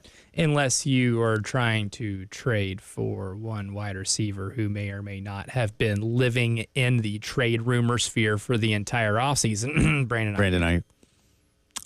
In recent years, he writes, Cleveland has been aggressive in restructuring the deals of high-priced players to maintain short-term flexibility. It's the second time they've adjusted Deshaun's $230 million fully guaranteed contract. It's going to go down as one of the worst contracts in the history of the NFL. Yeah. It's feeling that way. I'm having a hard time thinking. Like, the guy has since forgotten how to be the quarterback. It's feeling that way. He's been atrocious. It's not just that he's been not been what he was in 2020, because what he was in 2020 was a top 5 quarterback in the NFL. Let me back you up here. Again, from the ESPN reporting, a 3-time Pro Bowl selection during his first 4 seasons with the Texans, Watson has posted a 41.9 QBR since making his debut with the Browns. It's the NFL's 6th worst mark in that time. Unfortunately, I don't have the 5 who are even worse than Deshaun over the last 3 full seasons. You can make subtle uniform changes. You can start drafting well on one side of the ball. You can start investing a lot of money into it. You can start getting someone like the Haslams, Jimmy Haslam, to pour in all the money in the world to buy all the players you think you're going to help. But at the end of the day, you're still the Cleveland Browns. That's true. Hate to break it to you. Yeah. And no matter, maybe in an alternate universe, Deshaun Watson never gets in trouble, never does what he does, and can go somewhere else other than Houston and be able to have a suitable NFL career, or at least live up to like 20% of the potential he showed in his first 4 or so seasons. But sending him to Cleveland was the kiss of death. Even if we didn't know it at the time, we should have known it at the time. You're still the Browns, baby. Best of luck to all involved. Continuing our headlines of the day, and speaking of big money guys, this one, though, is a guy who's quite productive and just showed it, pro bono over the summer, if you will. But I love you too. Golden State and Steph Curry have agreed to a 1-year extension. Wait for it. $62.6 million. It will keep Steph under contract through the end of the 27 season. He will become the 3rd NBA player ever to surpass $500 million in career earnings, just in salary, mind you. Yep, not endorsements. Just in salary. The other two. LeBron James. And? Let's see. Kobe Bryant. Kevin Durant.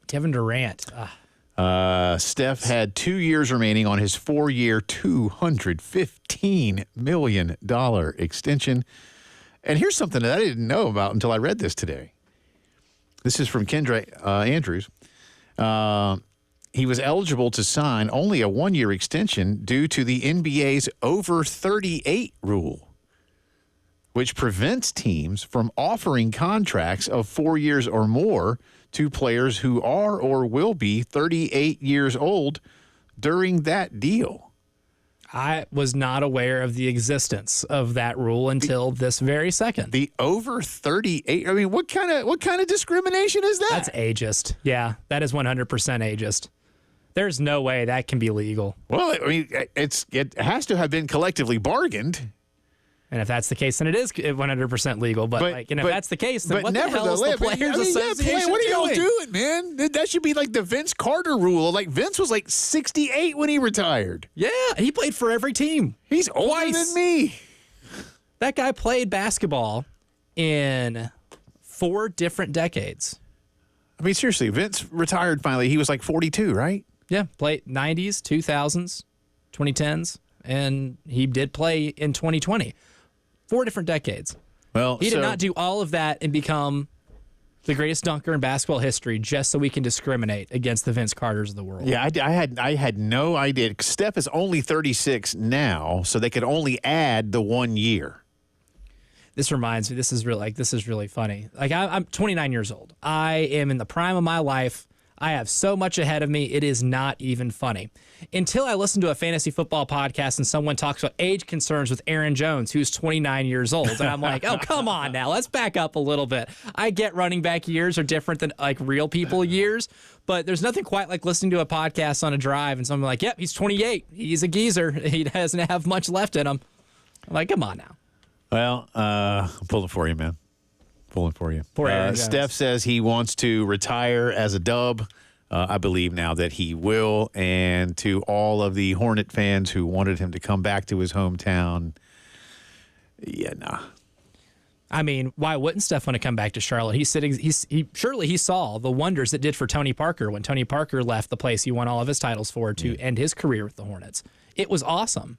And by that, I mean it wasn't. It was terrible. Non-existent. Finally, in our integrated media headlines of the day, the Atlanta Braves swept the Minnesota Twins on the road, and tonight they begin a 4-game set in Philadelphia. I'm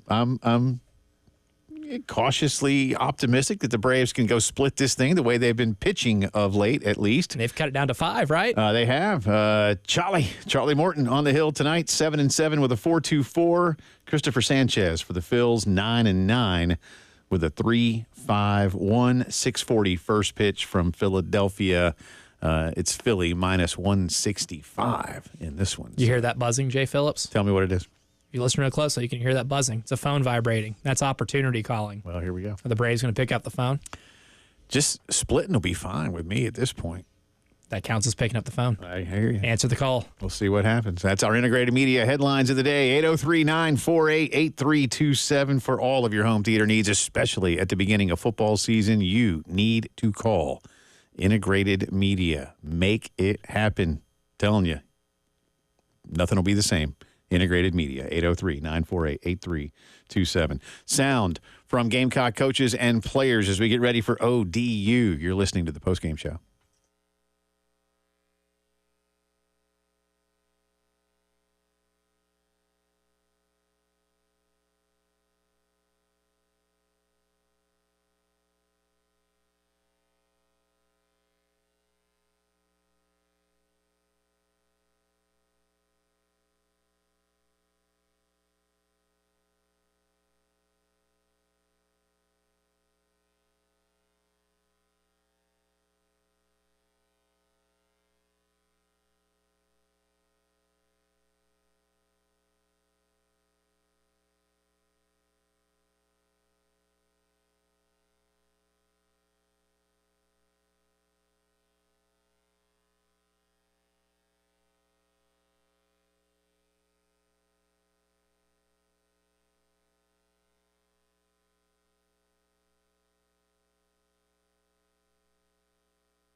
Welcome back in. It's the postgame show on this Thursday afternoon. Get you into some sound from a couple of Gamecock coordinators here. Dow Loggins, Joe D. Camillus, drive around the SEC still to come. Busy day tomorrow all across our airwaves. Tomorrow morning from 6 to 9, early game, will be live from Darlington. And then Tyler Head will also be live from Darlington, 9 to noon. Tyler is then going to be sleeping at Darlington. He will not leave Darlington. College football be darned. Tyler is all about what's happening this weekend at the Southern 500. Hey, Grace. But no, in all seriousness, they'll be out there from 6 to noon. Well, again, 2 shows. But, man, Tyler's all geeked up. He is. I'm happy for him. He's going to have a really fun weekend. Between he and Jen, who gets more sleep tonight going back? Even though they've both been a lot of late. Yes. Who gets more sleep? Who gets more sleep tonight? They're so excited. Oh, man.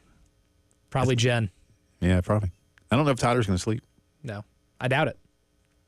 That'll be good. I hope he gets a little bit, at least a little bit, because it's very healthy. Get your sleep.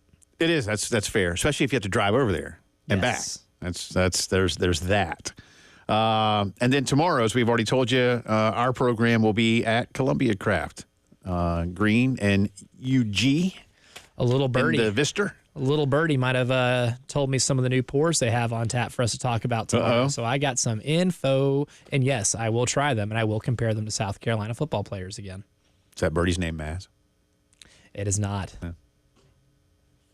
Is it Jeff? Yeah.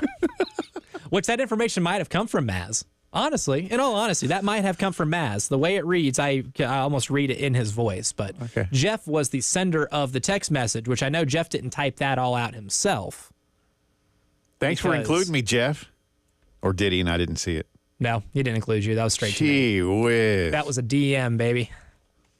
Know a guy for 20 years, and he can't even tell you about a brand new beer coming around. You think you know a guy for 20 years. That's exactly right. Well, next time Jeff needs me to say something nice about the St. Louis Cardinals, you know what I'm going to do?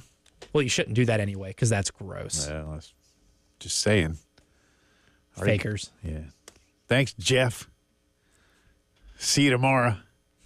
Y'all come see us. Listen, we had see Jeff, too. The last time we were there, it was a Monday, and it was hopping. Tomorrow. Full house. There's a full house in there, man. It was awesome. I'm going to be hanging around tomorrow after the show. I can only hang out for a little bit because Justin Hall and I will Oh, you have a show to 11, do. But you know what? That Get you a growler and take it with you. yeah, exactly. That'll make for a heck of a high school scoreboard. You bet it will. You bet it will. We'll have a lot more fun than anticipated that afternoon. Be looking for a new co-host because Justin will be like, well, I guess I'm not doing that anymore. Immediately reporting me to HR. You'll be fine. Anyway, that's tomorrow. All right, let's get into it. Carolina and Old Dominion coming up. We're less than 48 hours away now, kids. Oh, man. That makes me feel fuzzy inside. We've talked a lot about receivers. We've talked a lot about running backs. We've talked a lot about quarterbacks. We haven't heard as much yet about the tight ends. Here's Dowell Loggins on the group of 4 guys that were listed on the depth chart and how he plans on utilizing them. And we had one conversation about tight ends, so I don't know if I talked him up that much, did I? I mean, it was one conversation. Yeah, you guys made it into hype, not me. No, we have good tight ends here that I do like. Brady is a guy that we look for smart, tough, dependable. And the definition of that was Nate Atkins when he was here. That's what he was. And Brady fits that mold. Josh Simon's a different style player that has unique ability with the ball in his hands. And Mike Smith has a chance to be a really good player one day. And he's a freshman, and he's going to, every time you play a freshman, it's for the first time, like, you don't know what it's going to look like. I wish I could tell you that, hey, this is what he's going to go do. I got to watch him play in high school. I recruited him when I was at Arkansas. I have a lot of belief in the kid, but until they go and do it, you don't know. And I'm hopeful that he is the player I think he might be. But those 3 guys, they're all going to play. It's a group that I trust, the group that we put a lot into. Coach Elliott does a great job with them with Ryan Yurchek. So they're getting coached hard every day, and they're continuing to develop, and they're a solid group on this team. Yeah, and he just mentioned Sean, who we haven't talked to. Well, I'll put it on me enough about again this week. We've obviously had Sean on a couple of times this summer, and we hear a lot about him. But between tight ends coach plus run game coordinator plus his expertise with offensive line play plus his memories of helping call plays with Steve Spurrier and G.A. Mangus. We keep talking about things that we're curious about, intrigued by, anxious over, whatever terminology we want to use. But we know how genuinely excited Sean is to be back and what level of energy he brings. Again, no final verdict on Saturday, regardless of outcome. But I'm wanting to see that impact have an immediate effect. So here's another prop bet we should have for the first game. Will Sean Elliott draw blood on his forehead from headbutting players? I'm saying, like, if we're running an actual sports book and we're putting odds on it, like, yes is minus 500. Yeah, I'll take that. Yeah. No Daniel Day-Lewis here, but there will be blood. Yes, there you go. Look at that. Great film. Now, he's I'm excited about that. Like I say, there's reasons to feel good about what he's going to be. I'm going to stick to it. Ask me again around Halloween. Hopefully, before that, you don't have to go like, well, there's no reason to wait till Halloween, or anything like that either. I'm not trying to rain on anybody's parade. There's just a lot we don't know, man. That's all. We just don't know. Yeah, and like with the offense too. I mean, that's why I think that in the first half, and if you're a Gamecock Central subscriber, you'll see my thoughts in full. But for predicting that game, I definitely mentioned that it's going to be a slow first half. Don't be alarmed if the offense doesn't get it going. We have a rock fight in the first half. It might take a little bit because there's just zero continuity at some of the skill position players, including, the quarterback. So this coaching staff has had their hands full with trying to squeeze your offensive identity and find out what it is and then execute it to the best of your capabilities before coming in here to the first game. I don't think Old Dominion's going to present too many challenges in terms of being an obstacle between you and the goal line for this first game, but there is just so much unknown that I think we're going to learn a lot in terms of how the plays are called, who they're trusting with the ball, and just their method of trying to piece together drives. One more in terms of unknown and intrigue and anxious and whatever else, Dowell Loggins. And I guess maybe we find out tonight official that Josiah Thompson is going to start at left tackle. We certainly believe that to be the case. But here is Dowell on him starting as a true freshman. I think we started Mekhi Becton when I was with the Jets. I don't know if that went the way we wanted it to go. And if he does start, it's evidence-based decision. And that's how the guys are going to play are guys that have performed well with consistency throughout camp. So for him, for Tree, for these other guys that have been mixing in at tackle, we're pleased with all of them. Tree had to play at an early age. Crow had to play at an early age. You don't want to play freshmen on the offensive line in the SEC. You don't want to do that. You'd rather play them with the redshirt sophomores. They've had three years in the strength program and 3 years of development, and sometimes you're not afforded that luxury. So we have high expectations for Josiah, whether it's on Saturday or next Saturday or 5 Saturdays from now. Same way with Tree. So whoever goes in there and plays, we have high expectations for, and we're probably going to play more young players than you'd like to play. But it's also an opportunity for those to get out there and you figure out what you got. You got to throw them in the fire sometimes. And, again, will that be the case on Saturday? Like I said, maybe Coach Beamer lets us know that tonight. That's why you need to tune in about a half hour from now for Carolina Calls with Shane and Todd and find out what Shane has to say on some final practice. Because they're done with it now. Tomorrow's walkthrough, and if you get hurt tomorrow, you did it wrong. That's an act of God. Right. It's like what they'll tell you if they cancel your flight. They'll tell you this is an act of God occurrence. We're not going to give you your money back. But if you get hurt in a walkthrough, same thing. We heard a little bit of that. Why you want to bring that back up, man? I'd already forgotten about that. Because I'm totally not over it. Yeah, it was rough. At least we were having a pizza at the time. Well, anyway. We were. Drive around the SEC on the other side. More from Carolina coaches and players, plus the now wealthiest AD, at least by salary, in the Southeastern Conference has been made today. We'll tell you about that when the postgame show returns.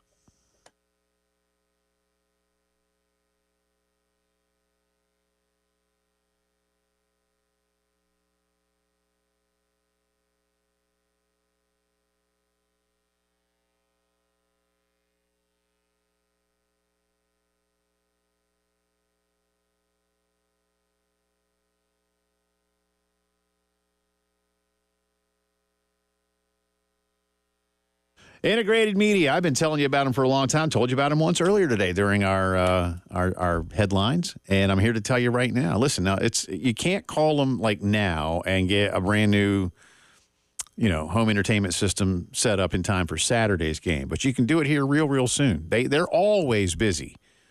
But that's a great thing because it tells you how good they are. But maybe this weekend, if you're not going to the game, maybe you're going to a buddy's house or a family member's house or, your favorite watering hole, and you say, like, I'd love to have a setup like this at home. Can I do that? Yeah. 803-948-8327. The latest in HD technology from Sony and Samsung. The amazing Dolby Atmos surround systems. I mean, your windows will rattle. You're like, is my house going to fall down? Nah, it's just the sound system, man. It's all good. Indoors, outdoors, Wi-Fi that works everywhere, especially if you're streaming all your content now. 803-948-8327. Nobody better than Integrated Media.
From the WIS Traffic Studios, I'm Elijah Campbell. The few accidents to report to you that are causing some issues on the roadways this Thursday afternoon. We'll start in Richland County. We have two, one on Pilgrim Church Road at Old Cherokee Road, and the other on Clemson Road between US 1 and Two Notch Road and Raynham Road in North Springs. In Lexington County, we have a pair of accidents as well, one on Bauer Parkway at Harbison Boulevard, the other being on I-20 eastbound at US 1 near exit 58.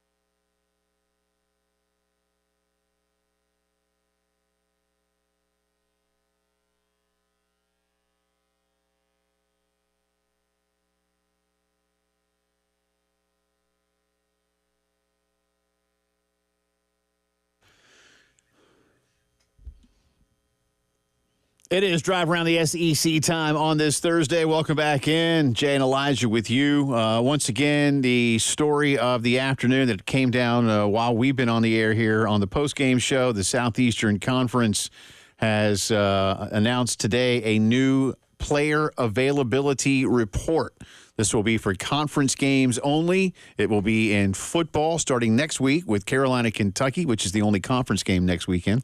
It will also include men's and women's basketball and baseball. In football, teams will be required to submit an availability report on each player 3 days before a conference game. So, in other words, starting next Wednesday, Carolina and Kentucky will be required to submit a report, again, on each player. Daily updates will be required after that, including 2 days before, day before, and then 90 minutes before kickoff. For the Wednesday, Thursday, and Friday reports in football, each player on the roster will be categorized as available, probable, questionable, doubtful, or out. And for the game day report, which again, 90 minutes before kickoff, players will be categorized as available, out, or game time decision. There's still some wiggle room, gray area for a little bit of gamesmanship, I would think. That being said, if the conference deems a school to be less than forthcoming or late, and I don't know in terms of, I haven't seen yet. I looked earlier and I didn't see it. I don't know what late means unless late means Saturday's 90-minute report. That's the only thing I've seen where there's a deadline. I mean, do you need to have this out every, Wednesday starting at noon or every day by noon? I haven't gotten that far yet, Elijah. But if they deem you to be, again, lying, fibbing, stretching the truth. Really what it says here, their official words are accurate and timely. That sounds like my third grade teacher saying something, right? Your work should be accurate and timely. Yes. Every single time. The first fine would be in football, $25,000, doubling to $50,000 if you did it again, and increasing to $100,000 for a third offense. School most likely to be fined. What is that? That's a grand total of $175,000 first. In other words, which school gets to a third inaccurate player availability report first? School as in just like the ensemble of all their coaches? Which football program? Which football program? Specifically football. Okay. Yeah, specifically football because there's not the fines are not as heavy in basketball True. And baseball. I have one and I know him, and it's not Eli, by the way. Should we say it on three? Go. Okay, 1, 2, 3. Lane LSU. Lane Kiffin and Ole Miss. LSU. Interesting. I was thinking Brian Kelly would just, they don't need to know this. I'm not telling them this. And he's one of those that he thinks he could probably get away with it, too. His hubris would allow him to believe that he's getting away with it. That's my gut. But I could be wrong. Hopefully, Elijah Campbell, the SEC never collects a dime for an inaccurate or untimely, since they need it to be accurate and timely. 90 minutes before kickoff, baby. Yeah, that's the only thing I see. It just says Wednesday, Thursday, Friday. Well, 3 days before. So again, but nobody plays a conference Thursday game this year that we could find. And this is conference games only. I don't know what other conference. I mean, the Big Ten has one. ACC hadn't gotten there yet. ACC already had a conference game. They have. And they got one more this weekend. FSU's involved again in a conference once game. Again. I don't think there's another conference game in the ACC this weekend, is there? I don't think there is. Maybe there's a sneaky SMU Cal game. We're like, there's not an ACC game. Joke's on you, pal. Yes, there is. I don't think that's the case. It makes me want to take some Pepto. That's bad. And every time you're reminded of that. There's a game this year. There's a Friday night game this year because the ACC is playing games on Friday nights. There is a game this year where Stanford will be playing at Syracuse with a 7 Eastern kickoff time, meaning for the students of the school playing in this Friday night game, they will have their game kickoff 4 o'clock local. Imagine being a college student and your school is playing a football game on Friday at 4 p.m. And it's a conference game on the other side of the continental United States. R.I.P. Pac-12. R.I.P. It didn't have to be this way. This did not have to happen. Did not have to be this way. Cal. SMU. The words will never feel less dumb coming out of my mouth. I'm not going to get used to that at all. Anyway, there you go. Disgusting. If you'd like to read more about the SEC player availability reports, they will be, you can get it online. By the way, again, Carolina, Kentucky will literally be the first. So hopefully there are no inaccurate or untimely reports next week. Hey, just think if you give an untimely report and get the first fine, you could hang 2 banners. First one to have the injury report. First one to get punished for having either a late or an inaccurate injury report. 2 birds, 1 stone. Get on that, Shane. This is very doable. Why don't you know what? You should go to Backstreet tonight and ask him that question like in person. Would you like to not only be the first to report one, but then be the first to not do it right, like within the same 4-day window? And get punished for it. Yeah. Like submit the first one accurately and timely on Wednesday, and then do it at like 82 minutes on Saturday. In other words, how comfortable are you being the guinea pig? Because there's a golden opportunity ahead of you. Like, are they going to hit you at 82 minutes? I guess there's one way to find out. Yeah, do it. Do it. Now that Danny White's making a lot of money, I don't know that he's going to want to be the guy that helps to pay a fine. But if you have not seen it yet today, the University of Tennessee has made Danny White the Southeastern Conference's highest paid athletics director. It's an amended deal, so it's not really an extension or a new contract. It is simply new terms for a deal that will be a rolling 6-year deal. Danny White is now contracted at UT through July of 2030. He will make an annual base of $2.75 million. He has incentive structures that allow him to make an additional $600,000, and he has 10 one-way private flights as part of his contract. 10 one-way, I could say it another way, 5 round trips privately per year. Doesn't say how far he can go. I'd be like, hey, I'd call up to somebody. I want to go to Sydney. One way. Around the globe here. But you know what'd be funny? I want to go to Tokyo. Hey, a flight from Knoxville to Sydney would still be less than what the Cal Golden Bears are going to be traveling in airfare the entire season. Oh, my goodness. What conference are they in again? Oh, the school that's on the Pacific coast of the country. Oh, they're in the Atlantic Coast Conference. Well, that makes sense. It's an ocean. I mean, look, an ocean's an ocean. They're all blue. Yeah. It's just water. It's just water. Exactly. It's salt water. It's no big deal. They all got fish. This is fine. In all seriousness, and I know you covered Tennessee before you came down to Columbia. By the way, Chris Del Conte was the highest paid, and he really has only been an SEC AD for like a month. 30 seconds. But he makes $2.32 million. So Danny White goes up. But the Tennessee athletics department was, a hot mess is being like G-rated. A dumpster fire. Yeah.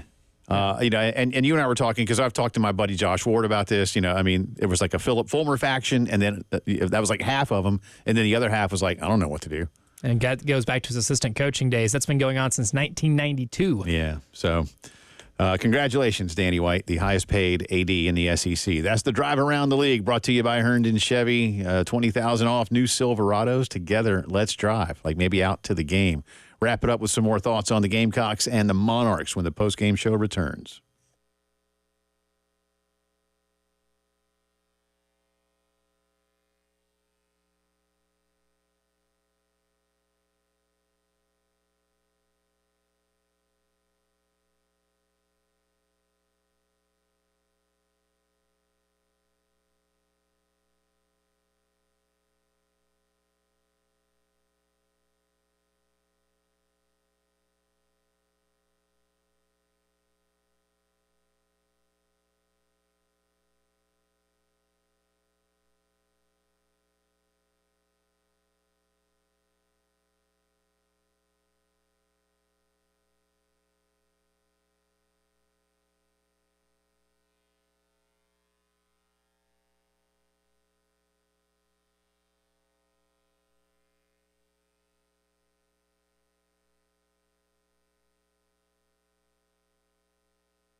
Welcome back in. Final few minutes of the postgame show on this Thursday afternoon. Again, reminder, tomorrow morning, the early game and Tyler's show from 9 to noon, shows with a Z, will all be live from Darlington Motor Speedway ahead of the Southern 500 this weekend.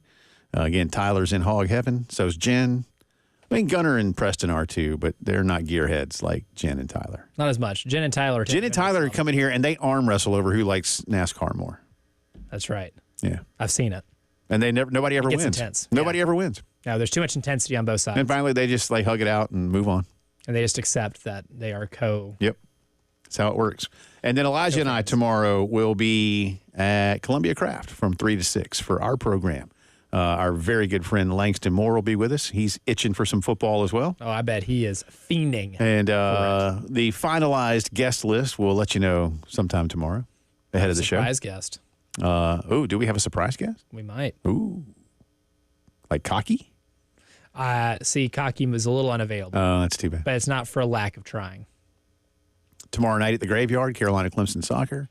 Let me check real quick, by the way, on the women's game. At Ohio State. In the 76th minute, the Buckeyes are up 1-0. Oh, no. When did they score? That must have been just a few minutes ago.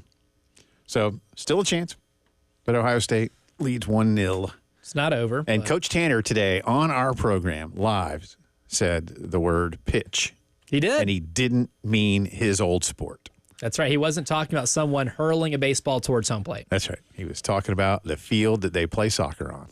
And I was like, look at you. I said, what did I say? Like, I've known you 25 years, and I've never been more proud. That's right. It almost like a proud father moment. So there you go.